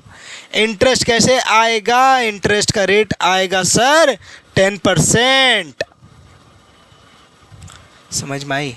मतलब केडी जो है मेरा इंटरेस्ट पोस्ट टैक्स जो है KD 7% divided by 0.7 which is 10%। इस तरीके से आपको इंटरेस्ट निकालना है पहले एंड देन उस पर इंटरेस्ट का कैलकुलेशन करना है। ये चीज़, ये इंपॉर्टेंस कहीं भी आ सकती है exam, even in cost of capital जो आपका चैप्टर है जहाँ पे आपको इंटरेस्ट निकालना पड़ता है, वहाँ पे भी इंस्टीट्यूट बहुत बार इस टाइप के क्वेश्चन पूछ के फंसाता है, बच्चों को तकलीफ देता है। मेरे बोलने के बाद में मैं जानता हूँ बच्चे केडी पे इंटरेस्ट करके आ जाएंगे। देख लेना आप लोग खुद देख लेना, जितने बच्चे ये एग्ज़ाम में ये वीडियो देख रहे हैं, आप लोग खुद ये चीज़ मानोगे, ऑब्जर्व करोगे। अगर एग्ज़ाम में ये क्वेश्चन आ गया जिसमें केडी रहे, तो काफ़ी बच्चे इंटरेस्ट केडी पे ही निकाल के आएंगे। बट आप अगर ये वीडियो देख रहे हो, मेरी बहुत दरख्वास्त है आपसे कि आप ये गलती मत करना। आप हमारे बच्चे हो, आप सही करके आओगे, केडी पे नहीं निकालोगे इंटरेस्ट। फैक्टरिंग शुरू करने से पहले एक सम कराते हैं आपको। आ जाओ, मैं एक सम लेके आया हूँ आपके लिए, previous year question September 24 for 5 marks. 5 number का एक सम मैं आपके लिए लेके आया हूँ। एक बार इस सम करा देते हैं आपको, उससे आपको कॉन्फिडेंस भी आएगा, आपको समझ में और अच्छा आएगा कंसेप्ट हमारा, ठीक है ना। क्रेडिट पॉलिसी का ही क्वेश्चन है, ठीक है। कैसे समझ में आएगा, टोटल अप्रोच मेथड से भी हमें क्रेडिट पॉलिसी निकालना। फटाफट से एक बार नीचे नज़र घुमा लिया। अब मैं क्वेश्चन पढ़ना स्टार्ट करता हूँ। वाई? मैं क्या करता हूँ, मैं हमेशा ये चीज़ मानता हूँ, मैं ये चीज़ फॉलो करता हूँ कि मैं एक बार नीचे नज़र घुमा लेता हूँ कि क्या मांगा है। अब उससे मुझे समझ में आएगा, टोटल अप्रोच पढ़ते ही, आगे भी नहीं पढ़ा मैंने, मुझे तो यहाँ पढ़ते ही समझ में आएगा। अगर किसी को नहीं समझ में आया तो पूरा लाइन पढ़ने से आ जाएगा कि क्वेश्चन आया है डेटर्स मैनेजमेंट का टोटल अप्रोच। अब उस चीज़ को ध्यान रखते हुए मैं ये क्वेश्चन रीड कर सकता हूँ। आओ sorry. AB Enterprises deals in hardware materials having current turnover of rupees 30 lakhs per annum। AB Enterprise बोल के एक एंटरप्राइज है जो हार्डवेयर का काम करता है, जिसका आज का एग्जिस्टिंग, करंट मतलब एग्जिस्टिंग, राइट, उसका एग्जिस्टिंग टर्नओवर मतलब सेल्स है 30 लाख पर annum. All sales are on credit, thank you, सारे सेल्स क्रेडिट पे है। नहीं तो हम जितना होगा, मान लो दिया होता 90%, तो हम 90% ऑन दिस 30 लाख करते हैं, बट नहीं दिया तो all sales are on credit, thank you so much. And ACP average collection period is 30 days with zero bad debt. 30 days का अगर कलेक्शन पीरियड है तो कंपनी का बैड डेट नहीं होता। Superb signal for a company. The customers are requesting to increase the credit period. As a result, to increasing credit period, sales will also increase. हमने जितना बार आपसे कहा कि क्रेडिट पीरियड अगर आप बढ़ाओगे तो क्रेडिट सेल्स बढ़ जाएगा, वही चीज़ लिखा है। Other information is as under. क्या है, दो टाइप का क्रेडिट पॉलिसी कंपनी इवैल्यूएट कर रहा है, company policy A, credit policy B।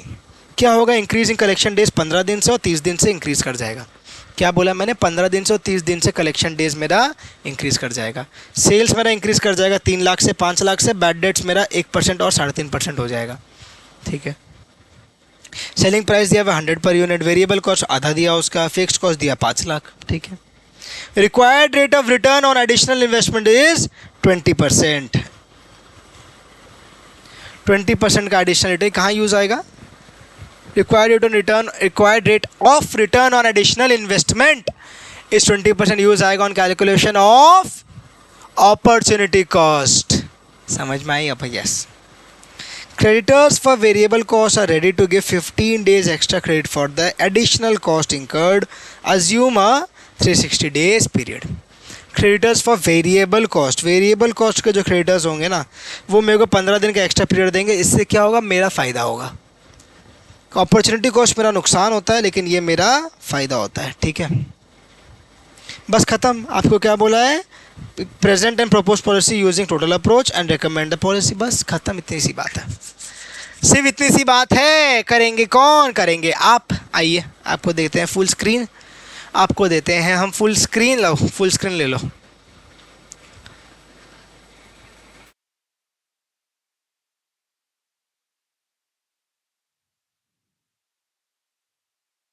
आपको हम देंगे फुल स्क्रीन और फुल टाइम। एक बार आप कोशिश करो। 10-15 मिनट लगेगा ये क्वेश्चन करने में। 10-15 मिनट में ऐसे वीडियो नहीं रख सकता, तो मैं क्या कर रहा हूँ, मैंने वीडियो कंटिन्यू कर रहा हूँ। आप क्या करना, आप अपने एंड से वीडियो को पॉज कर लेना। ठीक है ना? आप अपने एंड से वीडियो को पॉज कर लेना, ताकि आपको टाइम मिल जाए सबको प्रैक्टिस खुद से करने का। बिकॉज आप जब तक खुद से प्रैक्टिस नहीं करोगे ना, तब तक कोई फ़ायदा नहीं है, तब तक असली में आप सीख नहीं पाओगे। मैं कराऊंगा तो आपको लगेगा अच्छा ये तो इजी था, ये हम आता था, हम एग्ज़ाम में कर लेंगे। आ जाओ। मैं कराऊंगा ना तो आपको लगेगा सर ये तो हमें आता था, हम एग्ज़ाम में कर लेंगे पक्का। लेकिन जब तक खुद से नहीं करोगे तब तक नहीं सीख पाओगे। आओ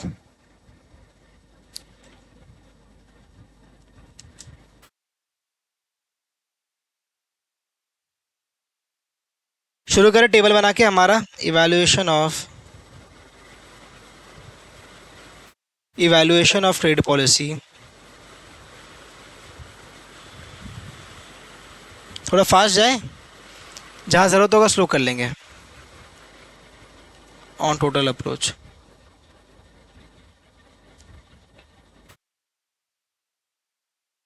evaluation of trade policy on total approach. ठीक है,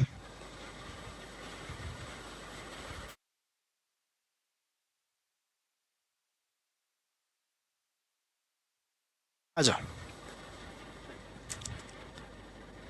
हमारा एग्जिस्टिंग पॉलिसी है एक, टोटल अप्रोच में कर रहे हैं हम, इसलिए एग्जिस्टिंग का कॉलम इज रेलेवेंट। एक है ए, एक है बी, ऐसे लिख सकते हैं हम इसको। पर्टिकुलर्स प्रेजेंटेशन के लिए भी ना एग्ज़ाम में ध्यान देना प्लीज़। आप लोग एग्ज़ाम में प्रेजेंट कैसे करना है क्वेश्चन को, उसके लिए भी ध्यान दीजिए। चलो, सेल्स, सबसे पहले से सेल्स बता दो मेरे को आप। एग्जिस्टिंग का सेल्स कितना दिया हुआ है? 30 lakh is the current turnover दिया हुआ है क्वेश्चन में। 30 लाख पुट करो, रुपीज़ इन लैक्स कर दें, रुपीज़ इन लैक्स कर देते हैं। चलो देखते हैं। इंक्रीज इन सेल्स ए में 3 लाख और 5 लाख, तो 33 और 35 lakh. Done, easy. Increase in sales हो गया लेस। सेल्स लेस क्या होता है? Variable cost. सबसे पहले सेल के बाद हम लेस करते हैं वेरिएबल कॉस्ट। कितना है variable cost? Variable cost per unit 50 और सेलिंग प्राइस है 100। मतलब हमेशा वेरिएबल कॉस्ट क्या होगा मालूम है? 50% ऑफ सेल्स। क्या आप बोला सर समझ नहीं आ रहे भाई? इधर देखो, नहीं समझ में आया तो इधर देखो। 30 लाख का सेल्स है, 100 का सेलिंग प्राइस है, तो 30/100, 30 लाख बाय 100 मान लो।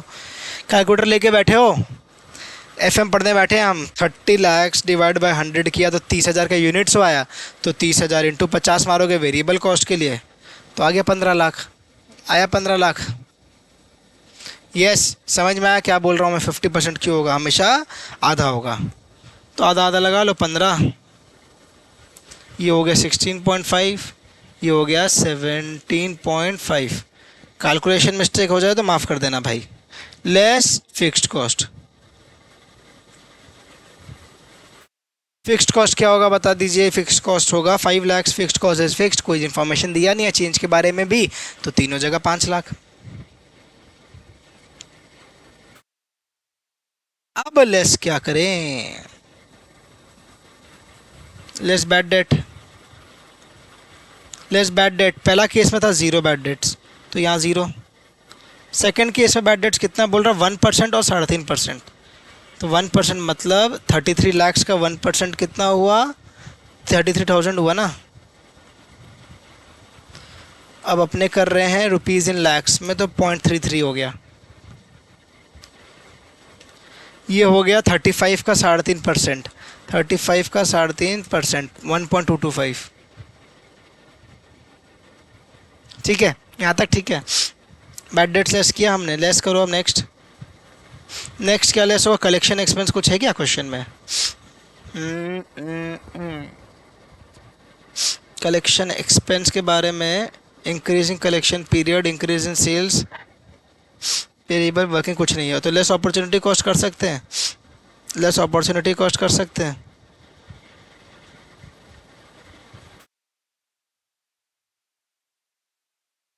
लेस अपॉर्चुनिटी कॉस्ट कर सकते हैं, sorry. So less opportunity cost कर लेते हैं। अपॉर्चुनिटी कॉस्ट क्या होगा, कैसे आएगा, अब देखो अपॉर्चुनिटी कॉस्ट कैलकुलेशन ध्यान से देखो। एक बार ध्यान से इधर देखो, मिटा देता हूँ मैं सब, वापस एक बार दिखाता हूँ आपको, है ना। सॉरी, अपॉर्चुनिटी कॉस्ट देखो, रिक्वायर्ड रेट ऑफ रिटर्न दिया हुआ है on additional investment is 20%। On additional investment में हमारा रिक्वायर्ड रेट ऑफ रिटर्न 20% आएगा। एक केस का समझाते हैं आपको, इधर आओ। चलो चलो सारे ही कराते हैं। वर्किंग नोट बना लो एक ठो, वर्किंग नोट बना लो एक।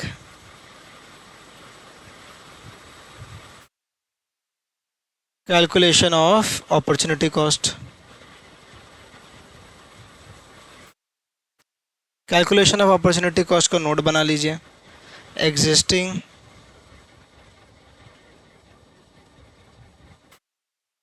ए बी, एग्जिस्टिंग और ए बी के हिसाब से हमने 3 कॉलम बना लिया। अब सबसे पहले ना इसमें क्या कैलकुलेट करो आप लोग, डेटर्स निकाल लो। डेटर्स कैसे आएगा,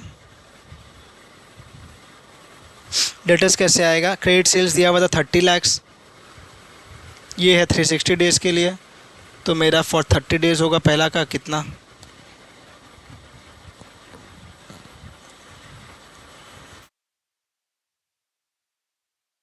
2.5 लाख। ठीक है, ए के लिए क्या है 33 35 ना, तो 33 divide by 360 into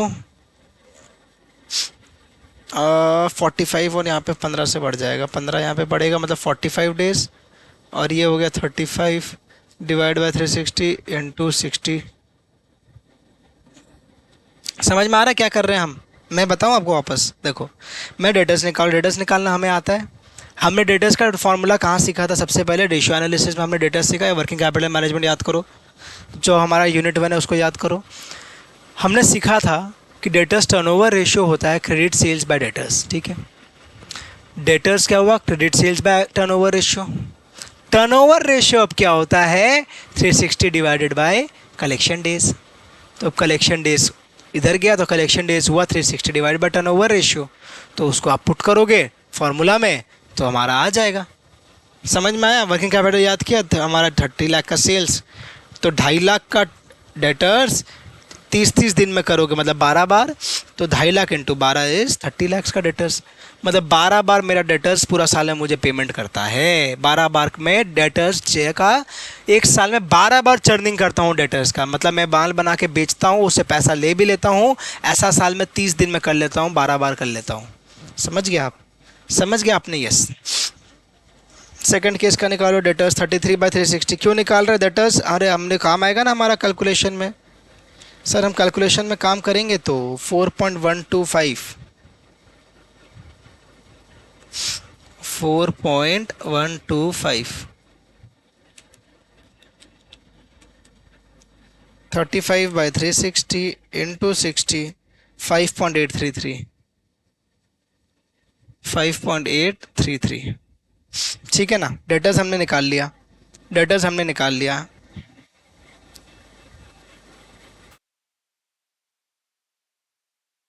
total approach में हमने क्या सीखा था फॉर्मूला कि कॉस्ट, फॉर्मूला लिख लो, cost of credit sales, cost of credit sales, इस पे कुछ इंटू करते हैं। क्या इंटू करते हैं हम कॉस्ट ऑफ क्रेडिट सेल्स पे? इस पे हम इंटू करते हैं हमारा collection period, collection period divide by 360, और लास्ट में इंटू होगा return, required rate of return, R कर दो एक बार, रिक्वायर्ड रेट ऑफ रिटर्न, ये तीनों इंटू होता है। कॉस्ट ऑफ क्रेडिट सेल्स निकाल लो फटाफट से।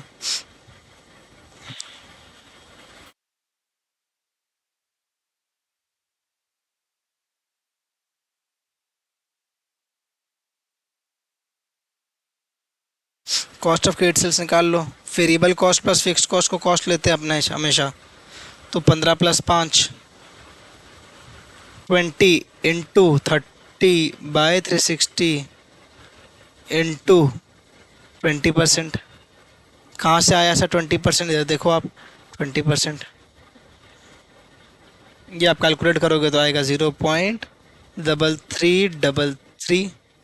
नेक्स्ट केस में निकालिए सेम चीज़, सेम चीज़। नेक्स्ट केस में क्या है, फिक्स्ड कॉस्ट ये 16.5 और 5 21.5, 21.5 into 45 into divide by 360 into 20%, कितना आता है 21.5 into 45 divide by 360 into 20%, 0.5375। Last है, लास्ट है, कितना है 17.5 और 5 22.5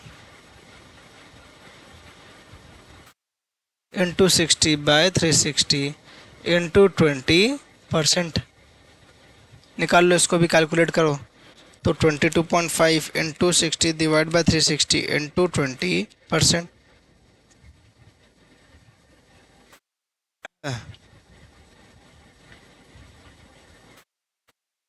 2.5 by into 60 divided by 360 into 0.75।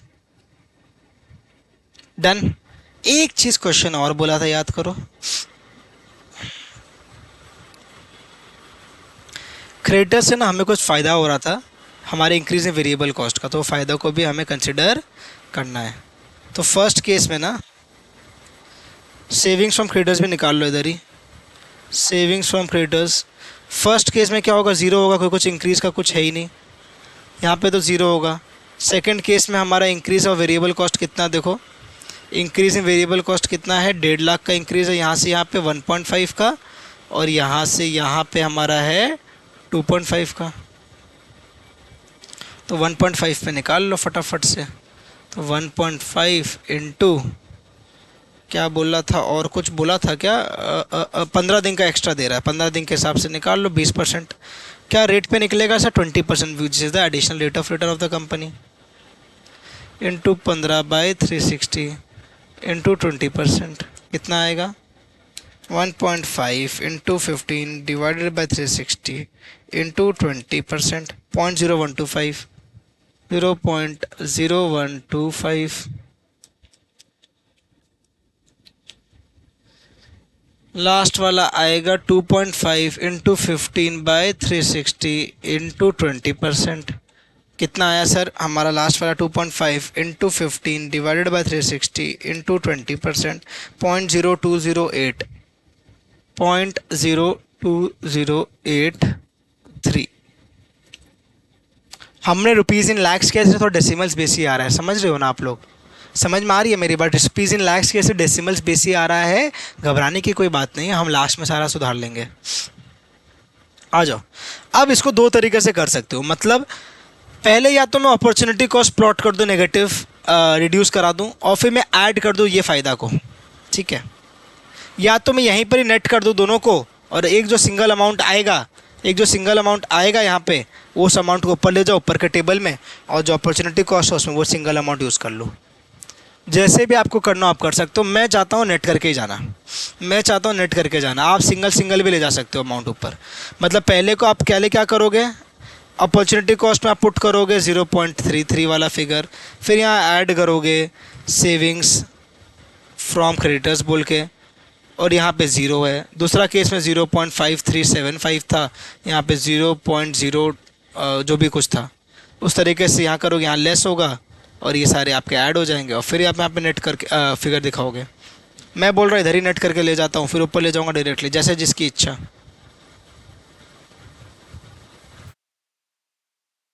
.5375 minus 0.0125, 0.525, 0.525, 0.75 minus 0.02083,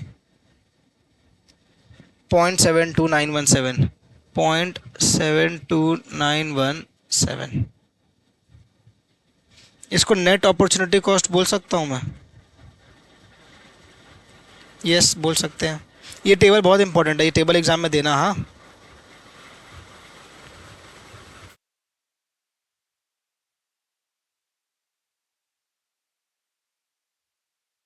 नीचे से मैंने ऊपर ले आया, अब इसको माइनस कर दो, हो गया आपका sum solved. Let us calculate 15 minus 5 minus 0.3333 कितना आया, 9.667, 9.667। ये वाला आया 16.5 माइनस 5 माइनस 0.33 माइनस 0.525, 10.645 ज़्यादा आ गया ये, 10.645। मतलब क्रेडिट सेल्स बढ़ाना, इंक्रीजिंग क्रेडिट पीरियड देना इज़ अ फायदेमंद thing for the company. Minus 5 minus 1.225 minus 0.729117, 10.545। ओहो, ये हल्का सा कम हो गया देखो। मतलब ये हमारा डिसीजन मेकिंग क्या बोलना चाह रहा है, क्या डिसीजन मेकिंग लेंगे कि एग्जिस्टिंग में ना आपका प्रॉफिट हो तो रहा है लेकिन कम हो रहा है, लेकिन ए में सबसे ज़्यादा हो रहा है, बी में हल्का कम हो रहा है। तो मोस्ट बेनिफिशियल इज़ ये। एग्ज़ाम में एडवाइस देना है, याद से रेड से लिख रहा हूँ आपके लिए, एडवाइस देना। द कंपनी, ये कंपनी का नाम तो दिया है ना, ए बी एंटरप्राइजेस लिखो डायरेक्ट, क्या दिक्कत है। AB Enterprises should adopt credit policy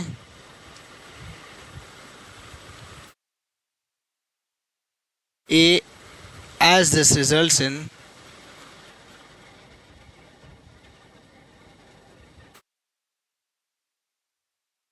highest profit।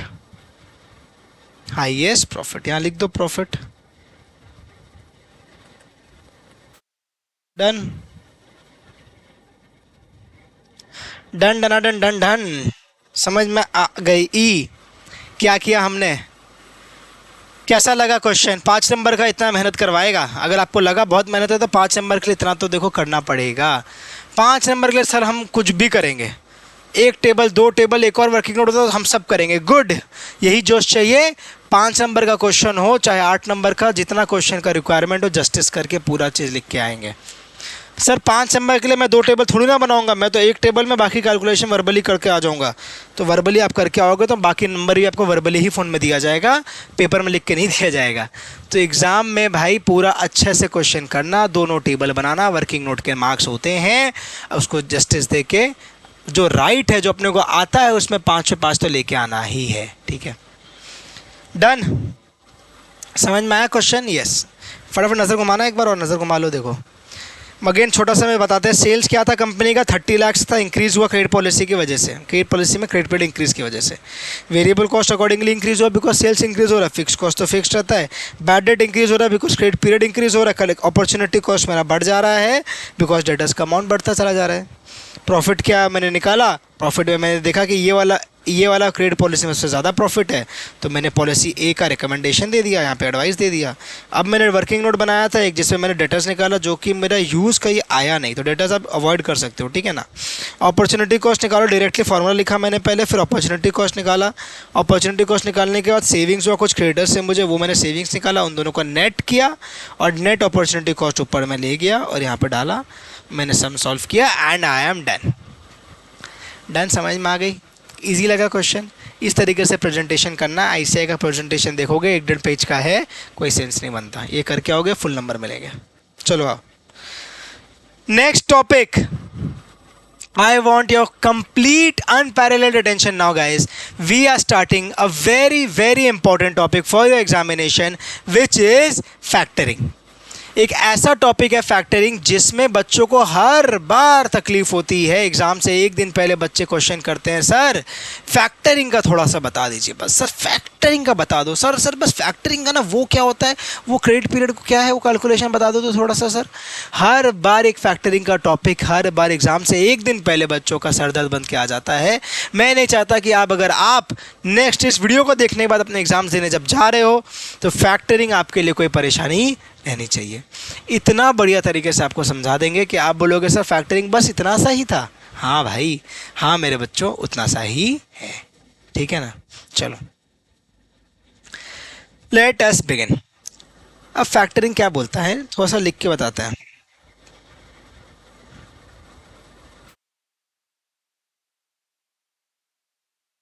आ जाओ फैक्टरिंग, हेडिंग दे दो एक फैक्टरिंग। अगर आप एक कॉपी लेके बैठे हो तो आप लोग भी हेडिंग दे सकते हो फैक्टरिंग का।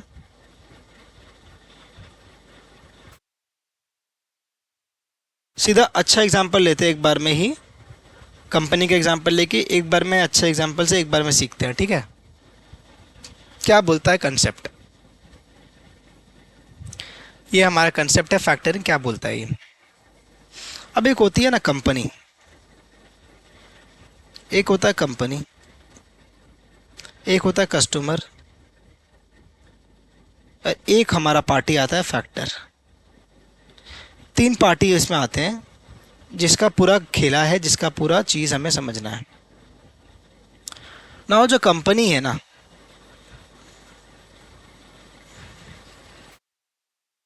अब जो कंपनी है ना, वो कंपनी क्या करता है, कस्टमर को माल बेचता है। कंपनी क्या करता है, कस्टमर को माल बेचता है। कस्टमर का फ़र्ज़ बनता है कंपनी को पैसा देने का। ये फर्स्ट स्टेप बोल सकता हूँ मैं, ये सेकंड स्टेप बोल सकता हूँ मैं। ये नॉर्मली होता है। नाउ व्हाट हैपेंस इज कि ये सेकंड स्टेप होने में टाइम लग जाता है बहुत बार। कंपनी ने माल बेच दिया, कंपनी ने ना माल तो बेच दिया कस्टमर को, फर्स्ट स्टेप तो हो गया। अब कंपनी का बुक्स में क्या आएगा, रिसीवेबल।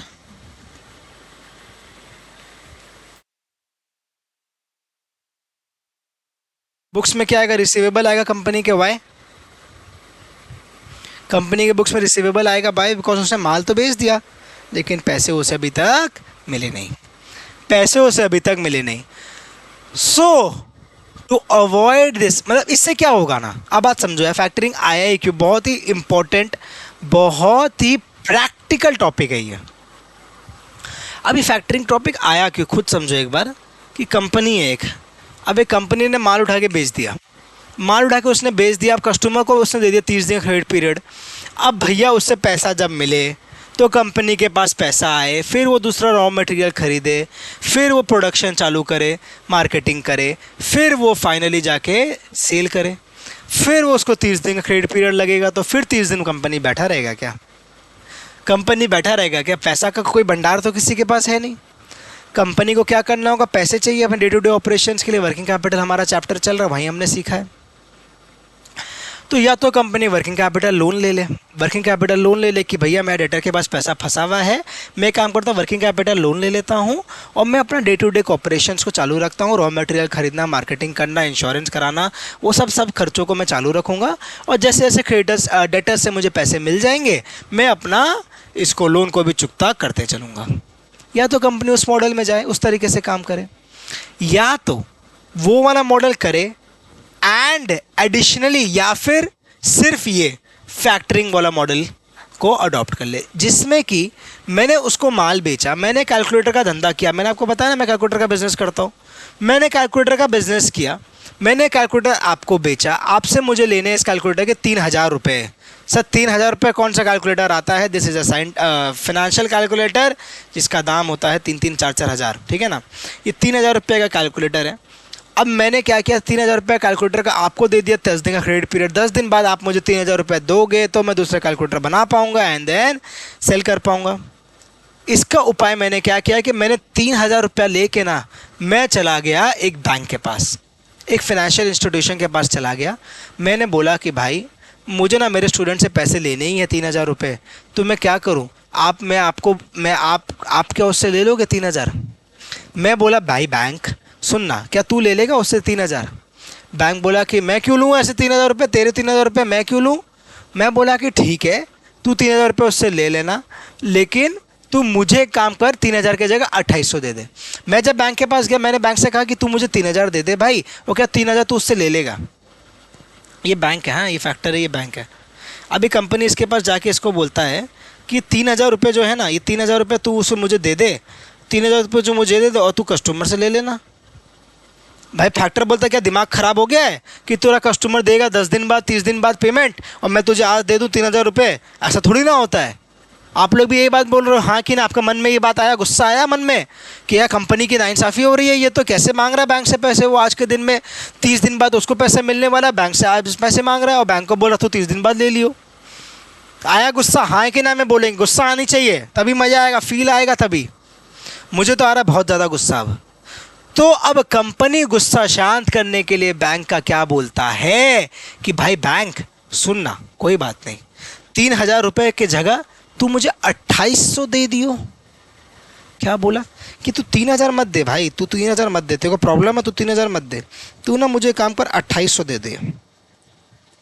अब बैंक सोच रहा है कि भाई या मेरा फैक्टर सोच रहा है ये सौदा तो अब सोचने लायक बना है कि 2,800 में अभी इसे दे दूँ, 3,000 तो मुझे उससे मिल जाएगा कस्टमर से, तो मेरा प्रॉफिट कितना आया? मेरा प्रॉफिट आया प्लस 200 का, 200 रुपये का मेरा प्रॉफिट बन रहा है। तो अब क्या ये बैंक को, ये फैक्टर को ये काम करना चाहिए या ये काम करना चाहिए? या फैक्टर बोल सकता है कंपनी यहाँ पे 200 कम कराने की जगह फैक्टर हो सकता है बोले कि भाई कंपनी अगर तुम मुझे बोल तो मैं तेरे से 200 काटूंगा, 200 काट के 2,800 ही दूंगा, तो क्या तू लेने के लिए रेडी है?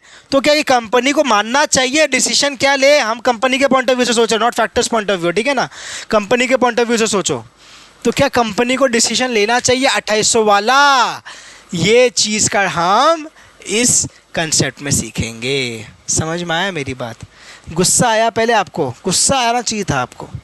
गुस्सा आया कि भाई फैक्टर से बात हो रहा है, फैक्टर बोल रहा है कि नहीं भाई 3,000 का 3,000 कैसे हो सकता है, तो कंपनी के साथ अब हो रहा है नेगोशिएशन। फैक्टर बोल रहा है मैं 3,000 नहीं देगा तेरे को, मैं देगा तेरे को 2,800।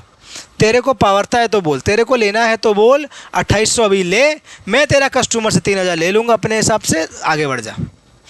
अब now the company has to take a decision. Now you guys are the financial managers of a company. Now and you guys will have to decide कि क्या मुझे फैक्टरिंग में ये डिसीजन लेना चाहिए कि नहीं लेना चाहिए। समझ में आया? इजी लगा फैक्टरिंग का कंसेप्ट? सिंपल लगा? प्रैक्टिकल लगा कि हाँ सर ये तो डे टू डे प्रॉब्लम किसी भी के साथ भी हो सकता है, चाहे वो एक इंडिविजुअल हो, चाहे एक शॉप ओनर हो, चाहे एक कंपनी हो, चाहे एक एमएनसी हो, कोई भी हो, कितनी भी बड़े स्केल में, कितने भी छोटे स्केल में, ये प्रॉब्लम सबके साथ होता है। तो ये फैक्टरिंग छोटे रूप में, बड़े रूप में, हर तरीके से हर जगह पे होती रहती है। समझ में आया आपको? जो बंदा, जो फाइनेंशियल इंस्टीट्यूशन पैसा दे कंपनी को देता है उसे हम बोलते हैं क्या? उसे हम बोलते हैं फैक्टर। बाकी एक कंपनी है, एक कस्टमर है, ये रिश्ता चलता है। फैक्टर देता है कंपनी को पैसे और ये इससे पैसे रिकवर कर लेता है। ये 1 2 3 मॉडल ऐसे चलता है। समझ में आया नंबरिंग के हिसाब से? हाँ, आओ किताब से पढ़ाते हैं, एक सम कराएंगे, मज़ा आ जाएगा। ध्यान से सुनो मेरी बात। It is an arrangement wherein the company gets its receivables discounted या in cash from a factor a financial institution. क्या अरेंजमेंट है देखो, यहाँ पे मैंने सुंदर से बनाया आपके लिए। कंपनी ने गुड्स बेचा क्रेडिट में कस्टमर को, क्रेडिट में बेचा तो ही तो भाई वो बाद में क्रेडिट पेड लेके पैसे देगा। कस्टमर क्या करता है? फैक्टर को पेमेंट करता है, और फैक्टर क्या करता है भाई? पे करता है amount of receivables after deducting it's fees. 3,000 की जगह 2,800 किया ना, आफ्टर डिडक्टिंग इट्स फीस या फिर commission to safeguard itself from bad debt. Sir ये काट क्यों रहा है 200 रुपये? काट क्यों रहा है 200 रुपये? दो रीज़न है। एक तो सबसे बड़ा रीज़न है बैड डेट का। बैड डेट होने का चांस है ना कि 3,000 रुपये अगर नहीं दिया वो तो भाई मेरे पेट में लात पड़ जाएगी। इसको ना आगे हम पढ़ेंगे, दो टर्म्स आते हैं फैक्टरिंग अरेंजमेंट्स का, एक होता है रिकोर्स बेसिस, होता है कि नॉन रिकोर्स बेसिस। क्या बोलता है, दोनों कंसेप्ट भी साथ साथ समझ लो। रिकोर्स बेसिस बोलता है कि अगर बैड डेट हुआ ना तो कंपनी का लायबिलिटी ख़त्म नहीं होता, वो फैक्टर कंपनी के पास जाके बोलेगा भाई वो तेरा बैड डेट कर गया डेटर। कंपनी ने, वो फैक्टर आके मुझे बोल रहा है कि सर आपका स्टूडेंट कर गया बैड डेट, दे नहीं रहा मुझे पैसे, अब आप या तो दूसरा स्टूडेंट का डेटर मुझे दीजिए या तो आप चुकता करिए। मेरी रिस्पॉन्सिबिलिटी नहीं है, मैंने रिकोर्स बेसिस में आपसे लिया था, मैंने आपसे रिकोर्स बेसिस में लिया था। फैक्टर आके मुझे बोल रहा है कि सर आपका स्टूडेंट ने मुझे नहीं दिया पैसे, आपका डेटर ने आप मुझे पैसे नहीं दिए, तो या तो आप मुझे दूसरा डेटर दीजिए या तो आप खुद चुकता करिए वो लायबिलिटी, वो बैड डेट को आप फेस करिए। समझ में आई? यस। या एक होता है non recourse basis. Non recourse basis होता है कि मैं जाके उस फैक्टर को बोलता हूँ कि भाई फैक्टर तू उस डेटर से, मेरे उस स्टूडेंट से, उस डेटर से तू ले लियो पैसे, पैसे का नॉन रिकोर्स बेसिस में ट्रांजैक्शन कर रहे हैं अपने। अगर वो तुझे पैसे नहीं देता हो तो वो तेरी रिस्पॉन्सिबिलिटी है, तेरा बैड डेट होगा। तू मेरे पास उठ के मत आइयो कि सर वो स्टूडेंट पैसा नहीं दे रहा, अब आप समझो। नहीं, मैं नहीं समझूंगा। मैंने नॉन रिकोर्स बेसिस में तेरे साथ डील किया है कि ultimate risk of bad debt is retained by the factor and not by the company. Are you all getting it और not? Please tell me guys. Yes sir, we are getting it. मैं क्या बोल रहा हूँ? मैं बोल रहा हूँ कि मैंने नॉन रिकोर्स बेसिस में अगर माल बेच दिया, मैंने फैक्टर को चिप दिया, तो फैक्टर का रिस्पॉन्सिबिलिटी है डेटर से पैसे लेने का, नहीं मिला तो डेटर का वो बैड डेट का रिस्पॉन्सिबिलिटी, लायबिलिटी, रिस्क, सारा चीज मेरा फैक्टर उठाएगा अगर नॉन रिकोर्स में हुआ। और अगर रिकोर्स में हुआ तो फैक्टर मेरे पास आएगा और बोलेगा कि सर आपका स्टूडेंट आपको मुझे पैसे नहीं दे रहा, या तो आप मुझे दूसरा डेटर दीजिए या तो आप खुद उस लायबिलिटी को चुकता करिए। Replace the current debtors with a new one. समझ में आया? यस। तो ये बैड डेट से बचने के लिए वो कमीशन ले लेता है स्टार्टिंग में ही थोड़ा सा। समझ में आई पहली? सेकंड सर वो कुछ और लेगा, दिखाते हैं आपको आगे। चलो। Factors can also keep a returnable reserve. एक छोटा सा रिजर्व भी रख सकता है कि भाई एक रिटर्नेबल रिजर्व रखता हूँ कि भाई वो पैसे मुझे नहीं दिया उसने, या तो मेरे रिस्क ज़्यादा हो जाएगी, तो मैं एक रिजर्व रख रहा हूँ। फैक्टर बोल रहा है, ठीक है। और अगर वो भाई डेटर मुझे पैसे दे देता है तो मैं एक ऐसा फैक्टर, मैं जाके कंपनी को वो रिजर्व वापस कर दूंगा। मैंने एक रिजर्व का पैसा भी रख लिया, 3000 की जगह 2800 की जगह ना मैं 2500 दे रहा हूँ, 300 रुपये मैंने रिजर्व रख लिया। क्यों रिजर्व रख लिया सर मैंने? मैं बोल रहा हूँ कि भाई मैं रिटर्नेबल रख रहा हूँ, मुझे रिस्क लग रहा है बैड डेट का, तो मैं बोल रहा हूँ कि मैं 300 का रिजर्व रखता हूँ, 300 का रिजर्व रखता हूँ, जो कि अगर तेरा डेटर ने मुझे पैसे दिए तो मैं कंपनी को जाके वापस 300 कर दूंगा, नहीं तो वो 300 मेरा। समझ में आए? वो एक रिजर्व भी कंपनी रख सकता है।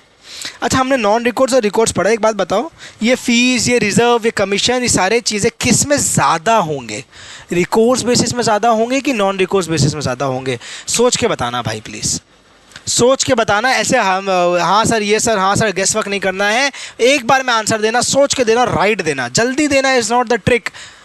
लाइफ में जल्दी आगे बढ़ना, जल्दी टारगेट में पहुंचना is not always the trick भाई, पहुंचना इज़ द ट्रिक, सही चीज़ को पता होना इज़ द ट्रिक। समझ में आ रही है?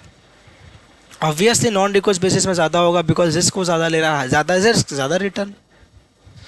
अब फैक्टर का कैलकुलेशन कैसे होता है, हमारा प्रैक्टिकल कंसेप्ट समझिए आप।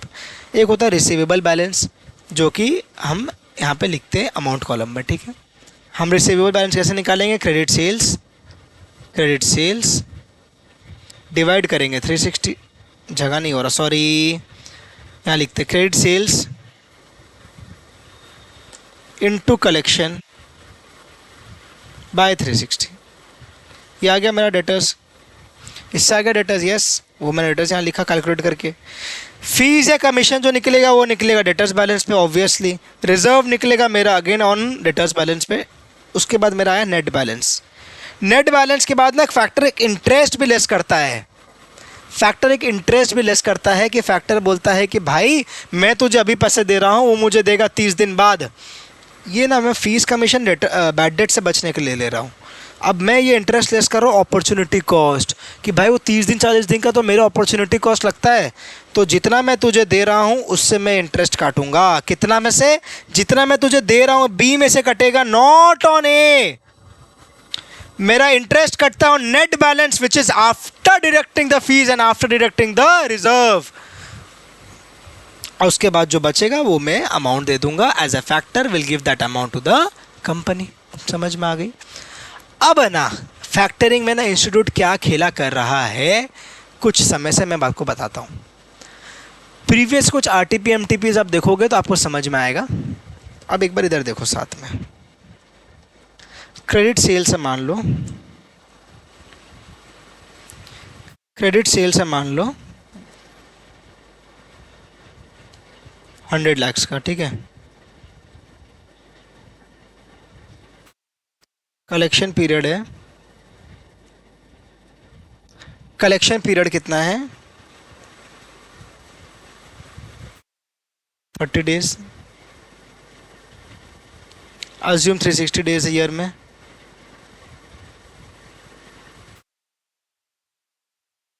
तो डेटर्स कितना हुआ, निकालो फटाफट से।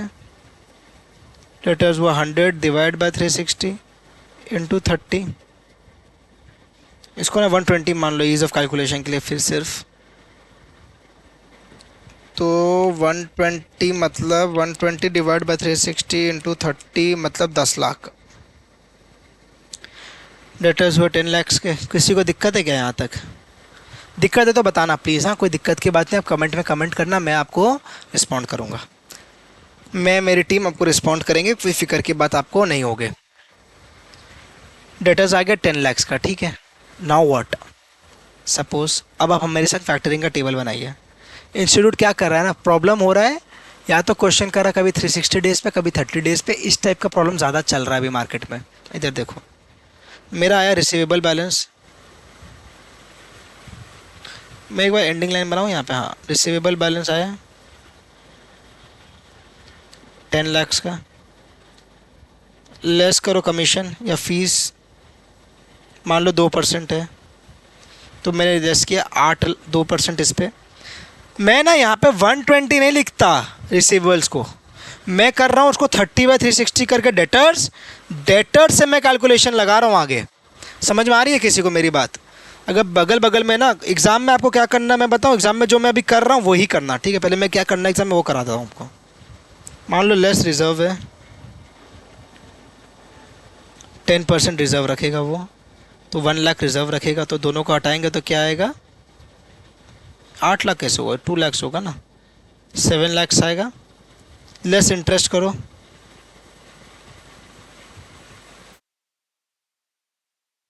लेस इंटरेस्ट कैलकुलेट करो, लेस इंटरेस्ट कैलकुलेट करके। अब interest calculation is always on, क्या सीखा हमने, is always on cost. Question में डेटा नहीं दिया तो सेल्स पे कर सकते हैं, सेल्स पे करेंगे अगर ओनली इफ डेटा नहीं दिया हो, वरना इट्स ऑलवेज ऑन कॉस्ट।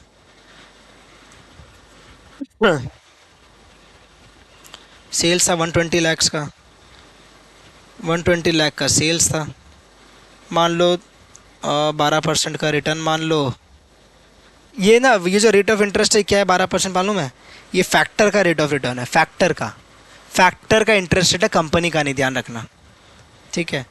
12% का लेस इंटरेस्ट कर रहे हैं हम। इंटरेस्ट का कैलकुलेशन कैसे कर रहे हैं, 120 लाख का सेल्स है, ये वाला सेल्स 120 लाख का सेल्स, इस पे मैं लगा रहा हूँ वॉट, इस पे मैं लगा रहा हूँ आपका 12% का फैक्टर का इंटरेस्ट। ना अब मैं इसके बाद क्या लगाऊंगा, इसके बाद मैं इस पे ऐड करूँगा या इस पे लगाऊंगा डेज का consideration. Now this is change in days, sorry this is हमारा कलेक्शन डेज 30/360। मैं बताऊंगा, सुनो मेरी बात, ये है 30/360। ये क्या है, जो मेरा को 30 दिन का कलेक्शन पीरियड लगता है, मेरा फैक्टर भी बोलता है कि 30 दिन में वो कलेक्ट करेगा। अगर फैक्टर बोलता वो 20 दिन में कलेक्ट करेगा तो मैंने यहाँ 20 भी ले सकता था, लेकिन एक बार सिंप्लिसिटी के लिए कलेक्शन पीरियड 30 डेज़ है तो 30 यहाँ पे आया। इसको सॉल्व करो एक बार, 120 into 12% into 120 into 12% into 30 divide by 360, 1.2 आया, तो मेरा ये आया 5.8। 10 लाख का मुझे सिर्फ मिलेगा 5.8 फैक्टरिंग में जाने से। ना ये आपको एग्ज़ाम में करना है, ठीक है ना, जो मैंने किया। अब कभी इंस्टीट्यूट क्या कर रहा है ना, कभी इसको टोटल पे कैलकुलेट कर रहा है, अब सारा फिगर्स को टोटल पे करते हैं। रिसीवेबल बैलेंस मेरा कितना होगा, मैं जो रेट से लिख रहा हूँ आपको एग्ज़ाम में नहीं करना, पर 120 लाख ये मेरा 120 लाख्स पे निकलेगा 2% डायरेक्टली तो 24 लाख्स। ये मेरा आएगा 10 तो ये आएगा 12। रिजर्व का कैलकुलेशन कर रहा हूँ, समझ में आया ना? हाँ, इन दो को सबको माइनस करो, 36 माइनस करो तो 84 आना चाहिए। 84 से इंटरेस्ट माइनस करोगे तो 120 इंटू 12% सेव करोगे तो आएगा कितना? 120 इंटू 12% 14.4। 14.4 माइनस करो, माइनस 84 69.6। 69.6 69.6 आया। ये कितना देखो 5.8 5.80 इंटू 12 इज नथिंग बट 69.6। समझ में आया? तो एनुअली करोगे अगर तो आपका कहाँ यूज़ आएगा? नेक्स्ट टेबल जो हम बनाते हैं सेविंग्स कॉस्ट बेनिफिट एनालिसिस में, जो मैं आपको एक पॉइंट में सिखा दूंगा, उसमें आपको एनुअल किया हुआ खर्चा इंस्टीट्यूट बोलेगा कि भाई क्या कॉस्ट लगा, तो आप निकालोगे उसमें 24 12। फैक्टरिंग में क्या कॉस्ट लगा? मेरा फीस लगा मान लो, और मेरा इंटरेस्ट लगा, सॉरी नॉट रिजर्व। रिजर्व को नहीं लेते हम because reserve is a returnable reserve, ठीक है ना? अगर क्वेश्चन स्पेसिफिकली बोलता है कुछ और तो अलग बात है। क्वेश्चन जब तक नहीं बोलता तो हम हमेशा मानते हैं रिटर्नेबल रिजर्व। तो मेरा ये 24 और मैंने 14.4, फिर मैं कॉस्ट में निकाला, फिर मैंने सेविंग्स निकाला कुछ अकॉर्डिंगली मैं करता हूँ। तो पहले मुझे करना पड़ रहा मेहनत यहाँ पे मैंने मेहनत किया, डेज के हिसाब से निकाला, फिर मैंने ईयर के हिसाब से कॉस्ट बेनिफिट एनालिसिस टेबल में मैं कैलकुलेशन करता हूँ, जहाँ पे मैं कॉस्ट निकालता हूँ। कॉस्ट में मैं निकालूंगा फ़ीस, फिर मैं निकालूंगा इंटरेस्ट, जिसमें मैं लिखूँगा क्या? जिसमें मैं लिखूँगा 24 और 14.4। तो भैया यहीं पर ही करवा लेना डायरेक्ट यहाँ पे, लेकिन नहीं बोलता तो यहाँ पे ये कर, यहाँ पे तो ऐसे कर, फिर नया टेबल पे तो फिर उसको कैलकुलेट कर। समझ में आया? डबल बार मेहनत करवा रहा है तो कोई दिक्कत की बात नहीं है। अपने सी एंटर के बच्चे अपने 2 बार मेहनत कर लेंगे। डन है बात? आओ नोट्स में आओ मेरे साथ। हाँ, जो मैं बोल रहा था आरटीपी एमटीपी आजकल कभी कभी ना इस तरीके से कर रहा है यहाँ पे बैलेंस निकालने के लिए भी, बट आपको मत करना एग्ज़ाम में। मोस्टली स्टूडेंट हमेशा ये फॉलो किया तो आप भी यही करके आओगे। अब नेक्स्ट सुनो मेरी बात, cost benefit analysis whether to opt for factoring. इसके लिए एक टेबल ये बनाना है, क्या बेनिफिट्स होगा फैक्टरिंग से, मेरा सेविंग्स होगा बैड डेट में, कलेक्शन कॉस्ट में, अपॉर्चुनिटी कॉस्ट में। कैश डिस्काउंट देता नहीं है इंस्टीट्यूट तो अपने को भी कोई मतलब नहीं है, छोड़ देंगे। टोटल बेनिफिट्स दिए निकालेंगे।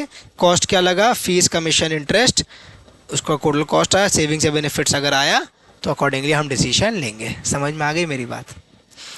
कैसा लगा हमारा टॉपिक, हमारा कंसेप्ट ऑफ फैक्टरिंग? बताइए। फॉरफिटिंग बोल के कंसेप्ट होता है, आप लोग पढ़ लोगे, कुछ नहीं है। हमारा बिल्स डिस्काउंटिंग जो होता है, फैक्टरिंग क्या हुआ? डेटर्स का डेटर्स रिसीवेबल डिस्काउंटिंग हुआ। फॉरफिटिंग इंटरनेशनल ट्रेड्स के लिए, एक्सपोर्ट इंपोर्ट्स के लिए होता है। Bills discounting in which the banks will pay trade bills from exporter of goods way exporter relinquishes his right to receive payment. मैंने एक्सपोर्ट किया, मैंने बैंक को जाके बोला कि भाई मैं रिलिंक्विश कर रहा हूँ अपना राइट पेमेंट का, तू ले लियो पेमेंट, तू मुझे दे दे पैसे। मैं कर रहा हूँ forfaiting. It's a kind of factoring only, but इसको जब ट्रेड बेसिस में, एक्सपोर्ट इंपोर्ट के बेसिस में आता है तो इसका वर्ड यूज़ होता है forfaiting. It is a without recourse basis, मतलब भाई जो रिस्क होगा तेरा, मेरे को कोई मतलब नहीं। Where risk and reward related to bills is transfer to the banks. Features of forfaiting कब आता है? देखो तो previous year question July 21। Sir थोड़ी ना ये सब पूछता है एग्जाम में, सॉरी हमारा बॉटल गिर गया था, ये मेरा बॉटल गिर गया था। सर इस टाइप का क्वेश्चन थोड़ी ना एग्जाम में पूछता है कि फीचर्स ऑफ फॉरफिटिंग बताइए। जुलाई 21 में देख लेना पेपर, 4 नंबर का पूछ लिया था। तो फॉरफिटिंग का फीचर्स यहाँ पे मैंने आपको दिया है, फटाफट से रीड कर लेना, आपका काम बन जाएगा। आप फुल स्क्रीन में देते हैं। इसके बाद एक क्वेश्चन कराना आपको, एक बार रीड कर लो। ये हाँ आपको ईजी सा है, आप एक बार रीड कर लो। मैं करा देता हूँ आपको फटाफट से रीड, इसको कोई दिक्कत नहीं है, लेकिन एक बार आप खुद रीड कर लो साथ साथ। और इसके बाद मैं कराऊंगा आपको एक फैक्टरिंग का बहुत ही बढ़िया सा क्वेश्चन, जो कि आपके आया था किस एग्ज़ाम में, मैं बताऊं आपके एग्ज़ाम में आया था वो मई 24 के परीक्षा में वो क्वेश्चन पूछा गया था उस एग्ज़ाम में। तो वो क्वेश्चन हम आपको अच्छे से समझा के धीरे धीरे लिखा के कराएंगे, ताकि आपका कंसेप्ट हो जाए स्ट्रॉन्ग और आप एग्ज़ाम में करो बहुत ही अच्छा परफॉर्म। वाह एंड देन पेबल्स मैनेजमेंट फटाफट से डिस्कस करा के ख़त्म करेंगे, ठीक है। आज तक कभी पेबल्स मैनेजमेंट पूछा हुआ नहीं है तो कोई दिक्कत की बात भी नहीं है। देखो साइलेंट फीचर्स ऑफ फॉरफिटिंग क्या बोलता है, it motivates exporters to explore new geographies. Exporters क्या कर पाएंगे, नए नए ज्योग्राफीज में कर पाएंगे अपना धंधा, बिकॉज उसको कोई रिस्क नहीं है। फॉरफिटिंग करा लेगा, वो पैसा मिल जाएगा उसको बैंक से, तो उसको कोई रिस्क नहीं है, वो ज़्यादा से ज़्यादा काम एक्सपेंड कर पाएगा। Overseas importer can import goods and services on deferred payment terms. उसको डेफर्ड पेमेंट टर्म्स मिल जाएगा ओवरसीज इंपोर्टर को, उसको एक्सपोर्टर को पे नहीं करना, वो बैंक को पे कर सकता है, अकॉर्डिंगली पेमेंट टर्म्स का रिलैक्सेशन ले सकता है। Exporter enjoys reduce transaction cost घट जाएगा, बिकॉज वो अपना बैंक से जाके पेमेंट ले रहा है। इंपोर्टर के संग कोई लफड़ा नहीं उसको, तो ट्रांजैक्शन कॉस्ट भी उसका क्या हो जाएगा, घट जाएगा। कॉम्प्लेक्सिटी से भी वो बच जाएगा। Exporter gets to compete in the international market. वो कंपटीशन अच्छे से कर पाएगा, compete कर पाएगा, सक पाएगा एग्जिस्टिंग बिग प्लेयर से, अगर उसको फॉरफिटिंग का फ़ायदा मिलता है तो। And can continue to put his working capital to good use to scale up operations, जो हमने पहला पॉइंट में भी डिस्कस किया। While importers avail forfaiting facility from international financial institutions in order to finance their imports at competitive rates. Competitive rates में भी importer कराते हैं। सेल्फ नोट का जगह दिया, मेरा काम ख़त्म। अब आ जाओ रिविजन में, जिसमें हम आपको ना एक क्वेश्चन कराएंगे, ये वाला क्वेश्चन कराएंगे on factoring which came in your examination previous year question May 24 for 5 marks. सब 5 नंबर के लिए तो हम कुछ भी करेंगे, 5 नंबर के लिए हम कुछ भी करेंगे सर। अब क्या आप बात कर रहे हो, करोगे ना? आओ, let us begin this question with me, ठीक है। मेरे संग संग करना, क्या बोल रहा है क्वेश्चन, मैं समझाते चलूँगा, आपका काम ईजी बन जाएगा। एनुअल सेल्स दिया है 90% ऑन क्रेडिट, मतलब कि 7.5 करोड़ हुआ, उसका 90% 7.50 CR इंटू 90%, कर लो कैलकुलेट, कितना आता है? 6.75 करोड़।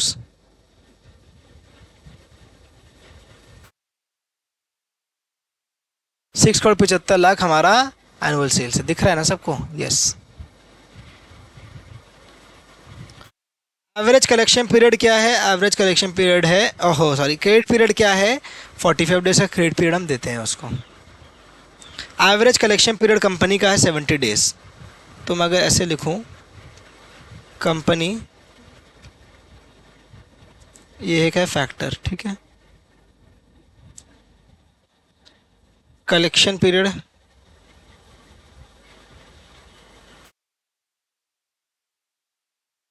कंपनी का 70 डेज।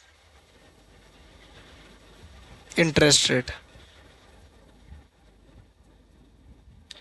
ये दो चीज़ मुझे निकालना है, ठीक है ना। कंपनी का इंटरेस्ट रेट और फैक्टर का इंटरेस्ट रेट, और कलेक्शन पीरियड दिया हुआ है 70 डेज। बैड डेट्स दिया 7.75%। एडमिन कॉस्ट 2/5 अवॉइडेबल है 1860।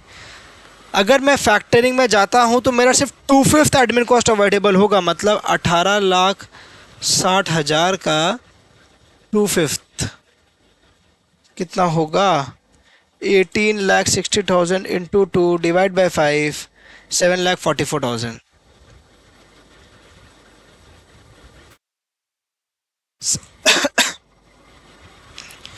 A factoring firm has offered to manage the company's debtors on a non-recourse basis at a service charge लेगा। Factor अपना 2% का, कोई दिक्कत नहीं। Factor agrees to grant advance against debtors in interest rate of 14%। Factor का interest rate है 14%।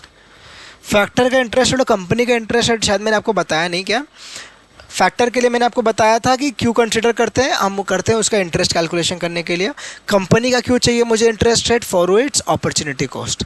इस सब में जब होगा तो मैं आपको समझा भी दूंगा। आफ्टर विथ होल्डिंग 20% आज रिजर्व, कोई दिक्कत नहीं, हम आफ्टर विथ होल्डिंग ही करते हैं। Payment guaranteed by factor is 45 days. Factor भैया मेरा 45 दिन में पेमेंट कर देंगे। Cost of capital of the company 12.5%। देखा, अलग रेट दे दिया ना जो मैंने आपसे कहा था। One time redundancy payment is 50,000 is required to be made by the factor. One time redundancy का भी एक पेमेंट करना पड़ेगा हमें फैक्टर को, ठीक है, कर देंगे हम फैक्टर को, जो लिखा है सब मानना ही है क्वेश्चन में। आओ, आप करेंगे कि हम करें? सर आप करेंगे कि हम करें, बताओ ना। सर आप करेंगे कि हम करें, बताओ। ये आप करते हैं सर, आइए हम करते हैं आज। ये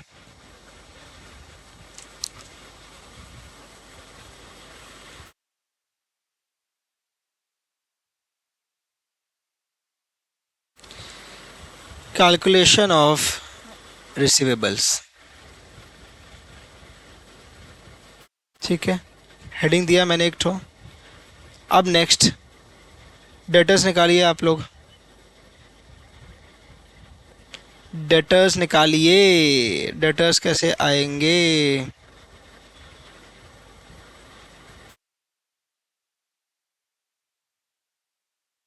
6 करोड़ 75 लाख था। अब एक ध्यान से सुनो एक बार, डेटर्स निकालना है, 6 करोड़ 75 लाख है। नॉर्मली हम क्या करते हैं, कलेक्शन पीरियड के हिसाब से लेते हैं ना। किसका कलेक्शन पीरियड मैं लूँगा, 70 डेज लूँगा कि 45 डेज लूँगा, 70 डेज लूँगा कि 45 डेज लूँगा।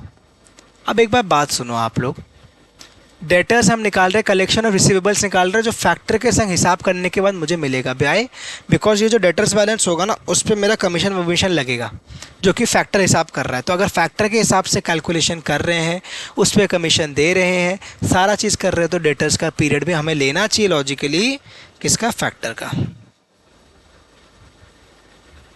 लेकिन ना इंस्टीट्यूट ने क्या किया था ना, इस क्वेश्चन में जब एग्ज़ाम में सजेस्टेड आंसर निकाला है, तो इंस्टीट्यूट ने क्या किया मालूम है आपको? इंस्टीट्यूट ने दोनों को कंसिडर करके ऑल्टरनेटिव आंसर भी दिया है। 84 37 500, 84 37 500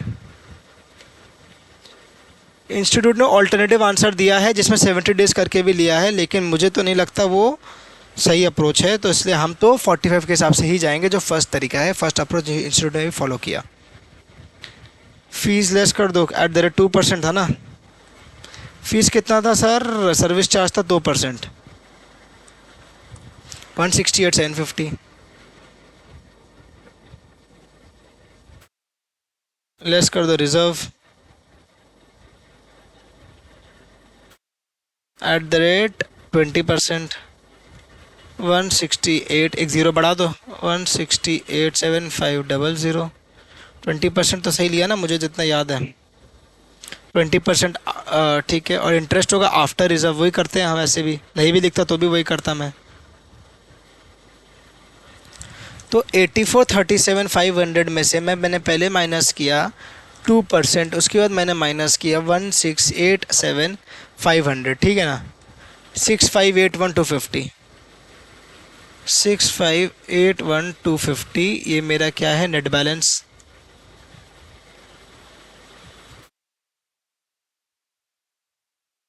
तो बोल सकता हूँ बी। अब मैं लेस करूँगा इंटरेस्ट,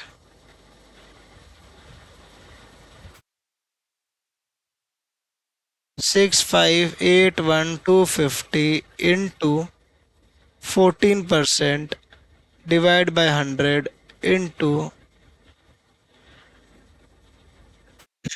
45/360। फैक्टर के हिसाब से हो रहा था, फैक्टर का डेज लिया, 45 डेज में फैक्टर बोल रहा, लेके आएगा भाई, मैं तो नहीं बोल रहा। 115,172, 115,172, तो मेरा हिसाब कर लो। Net receivables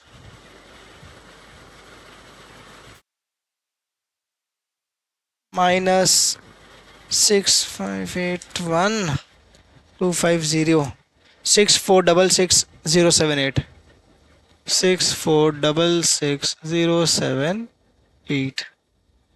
done. समझ में आया सर? सम कंप्लीट हो गया क्या? नहीं भाई, अभी तो हमने ये किया, क्वेश्चन में निकालने क्या बोला देखो, इफेक्टिव कॉस्ट ऑफ फैक्टरी निकालने बोला है। अब हम करेंगे cost benefit analysis, cost benefit analysis. सबसे पहले आप लोग निकाल लो क्या, कॉस्ट। सबसे पहले कॉस्ट निकाल लीजिए। कॉस्ट क्या क्या है? कॉस्ट है मेरा फीस का या कमीशन का। अब मेरे को सेम चीज़ को आप देखो, इसको मेरे को फिर से कैलकुलेट करना होगा इंटू 360/45 करके ईयर के लिए। समझा मेहनत आपने? 168,750 इंटू 360 डिवाइडेड बाई 45, ईयरली करना होगा मुझे फीस। 168,750 into 360 divide by 45, 13,50,000। अब आया आपका इंटरेस्ट, इंटरेस्ट बेसिकली क्या है, 6581250 इंटू 14%, नहीं, इंटरेस्ट कैलकुलेट होगा 14%।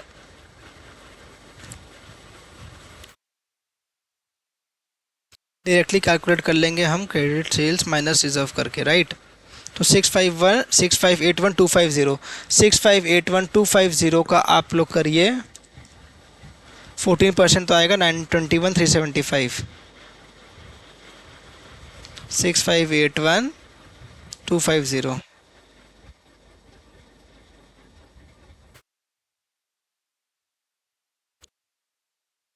Into 14% into 360/45 divide by 45 into 360, 7371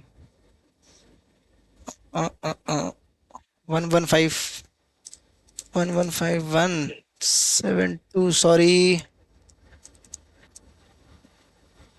921376।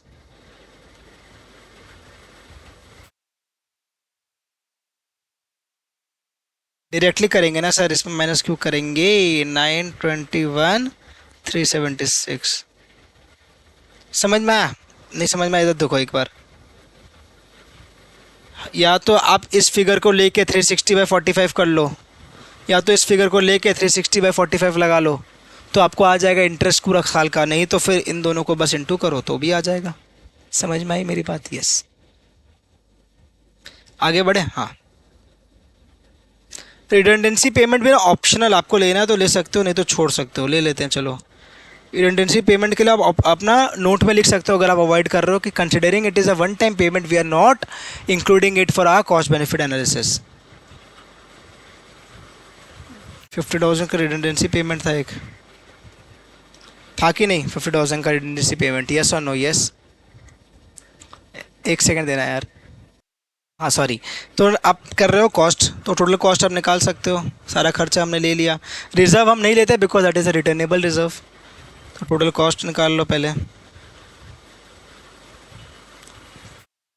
Plus 50,000 minus 13,50,000, 2321376, 2321376 is the total cost. Benefit क्या है? बेनिफिट निकाल लो फटाफट से। बेनिफिट आएगा आपका savings in bad debt, savings in bad debt, savings in bad debt निकाल लीजिए, 7.5 करोड़ इंटू 90% का क्रेडिट सेल्स था, इंटू 0.75% था ना, if I am not wrong, yes. 0.75% का आपका बैड डेट का सेविंग्स हो गया। समझ में आ रहा? अब ईजी लग रहा होगा, प्लीज़ बताइए।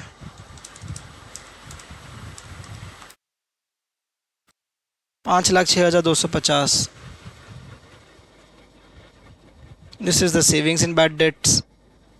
एडमिन कॉस्ट में ना कुछ अवॉइडेबल था, उतना ही लेंगे, 7,44,000 एडमिन कॉस्ट। एडमिन कॉस्ट 7,44,000 हमने ऊपर कैलकुलेट किया, 2/5 वॉज अवॉइडेबल। अब आया आपका opportunity cost. This is very important. Opportunity cost जब कंपनी अपना बेनिफिट निकाल रही है तो कैसे निकालेगी, बात समझो आप लोग। कंपनी जब अपॉर्चुनिटी कॉस्ट निकाल रही है तो वो निकालेगी ऑन कॉस्ट, जो उसका कॉस्ट लगता है टोटल, हमेशा कॉस्ट पे निकालती है, इनटू जो उसका क्रेडिट पीरियड है, वो जो क्रेडिट पीरियड है जो इनटू करेगी कंपनी, वो चेंज इन क्रेडिट पीरियड करती है, not the actual credit period. Why? देखो,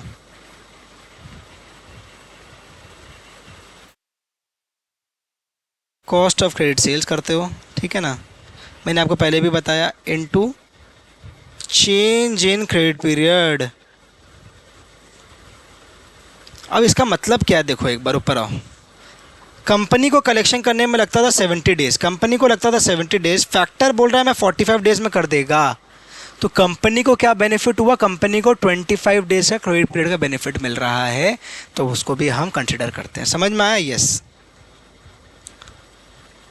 इनटू कंपनी का इंटरेस्ट रेट, कंपनी का इंटरेस्ट रेट जो हमने ऊपर निकाला भी था। अब सिंस कॉस्ट इस क्वेश्चन में दिया हुआ नहीं है तो हमको करना होगा सेल्स पे ही। अगर कॉस्ट नहीं दिया हुआ तो सेल्स पे करेंगे। समझ में आ गई?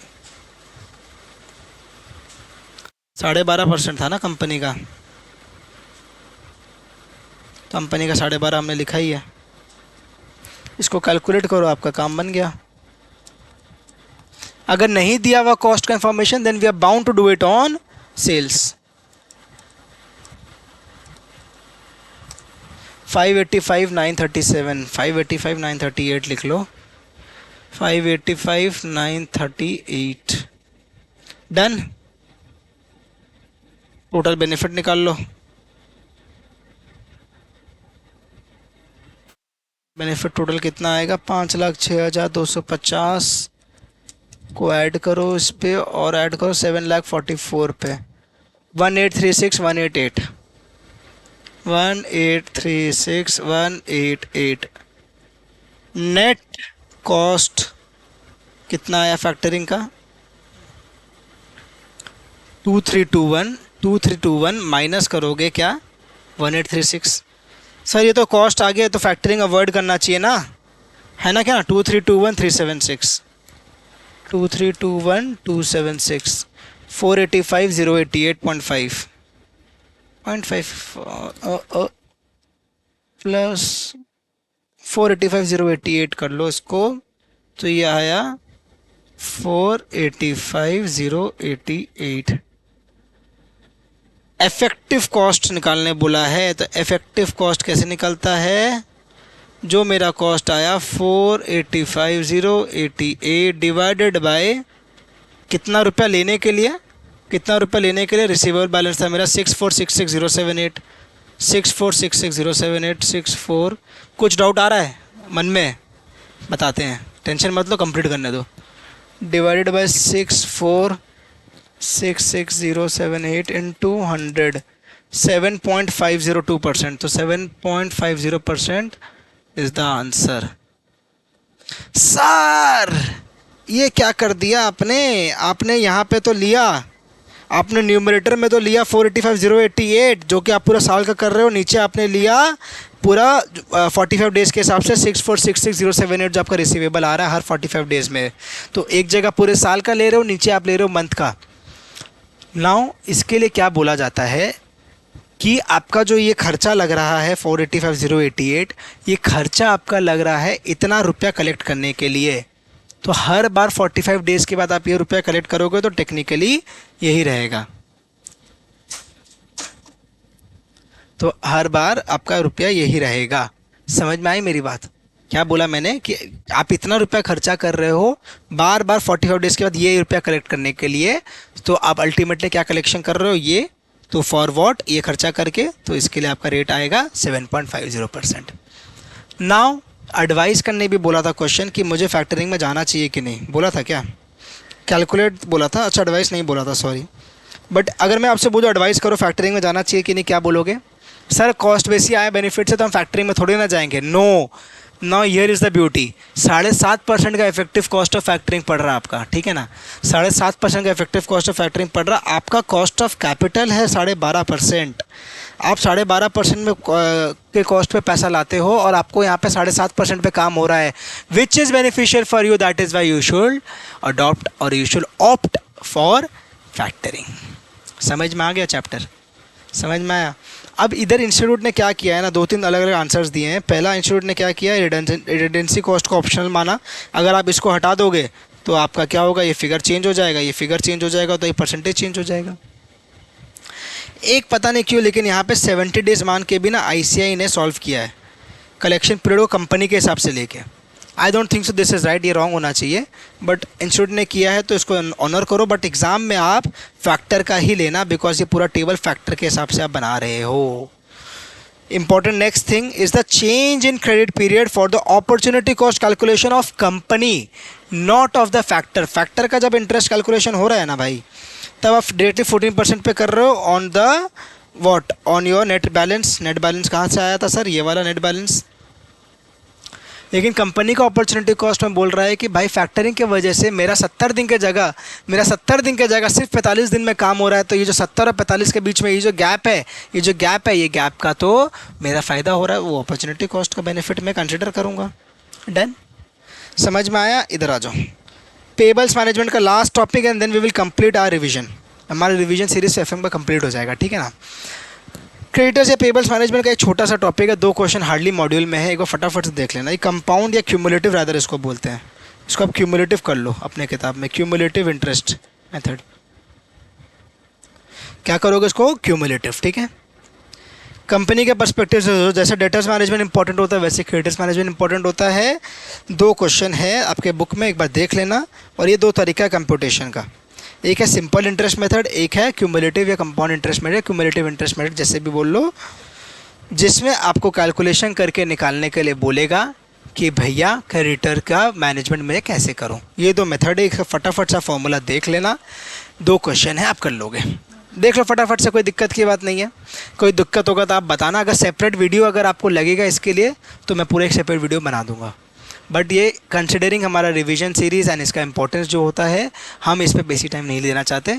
आपका एग्ज़ाम के लिए ये वाला topic is not at all important. 1.5 days आपको जो लास्ट में रहेगा उसमें आप पेबल्स मैनेजमेंट को एक ग्लांस बस नज़र से हटाने से लगाने से बेसिक कोई दरकार नहीं, आगे बढ़ जाना, ठीक है ना। समझ में आ गई। पेबल्स मैनेजमेंट फटाफट से एक बार देख लिया आपने, रीड कर लिया, यहाँ से आपका काम बन जाएगा, आपको एक एसेंस आ जाएगा, आप एग्जाम में कर पाओगे। 1-2 क्वेश्चन मॉड्यूल में है, आप प्रैक्टिस कर लो उसको, ठीक है। डन। फुल स्क्रीन में आके वीडियो को एंड करते हैं अब।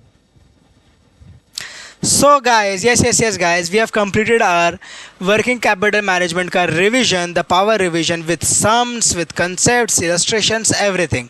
कैसा लगा आपको? बहुत अच्छा लगा? Yes sir. सो अब आपको क्या करना है, अब आपको करना है हमारे चैनल को सब्सक्राइब, और मेरा पूरी प्लेलिस्ट मैंने यहाँ दी है, आप उसको पूरा वॉच आउट कर सकते हैं। सी यू अगर in the next video. SM का प्लानिंग कर रहे हैं, कैसे उसको लॉन्च करना है उसका भी वीडियोस डाल देंगे, आप फिक्र मत करो, ठीक है ना। Till then study well, keep well, prepare well, all the best for examinations. Thank you so much for watching this video. This is C Aniruddh Singhania signing off. Bye bye.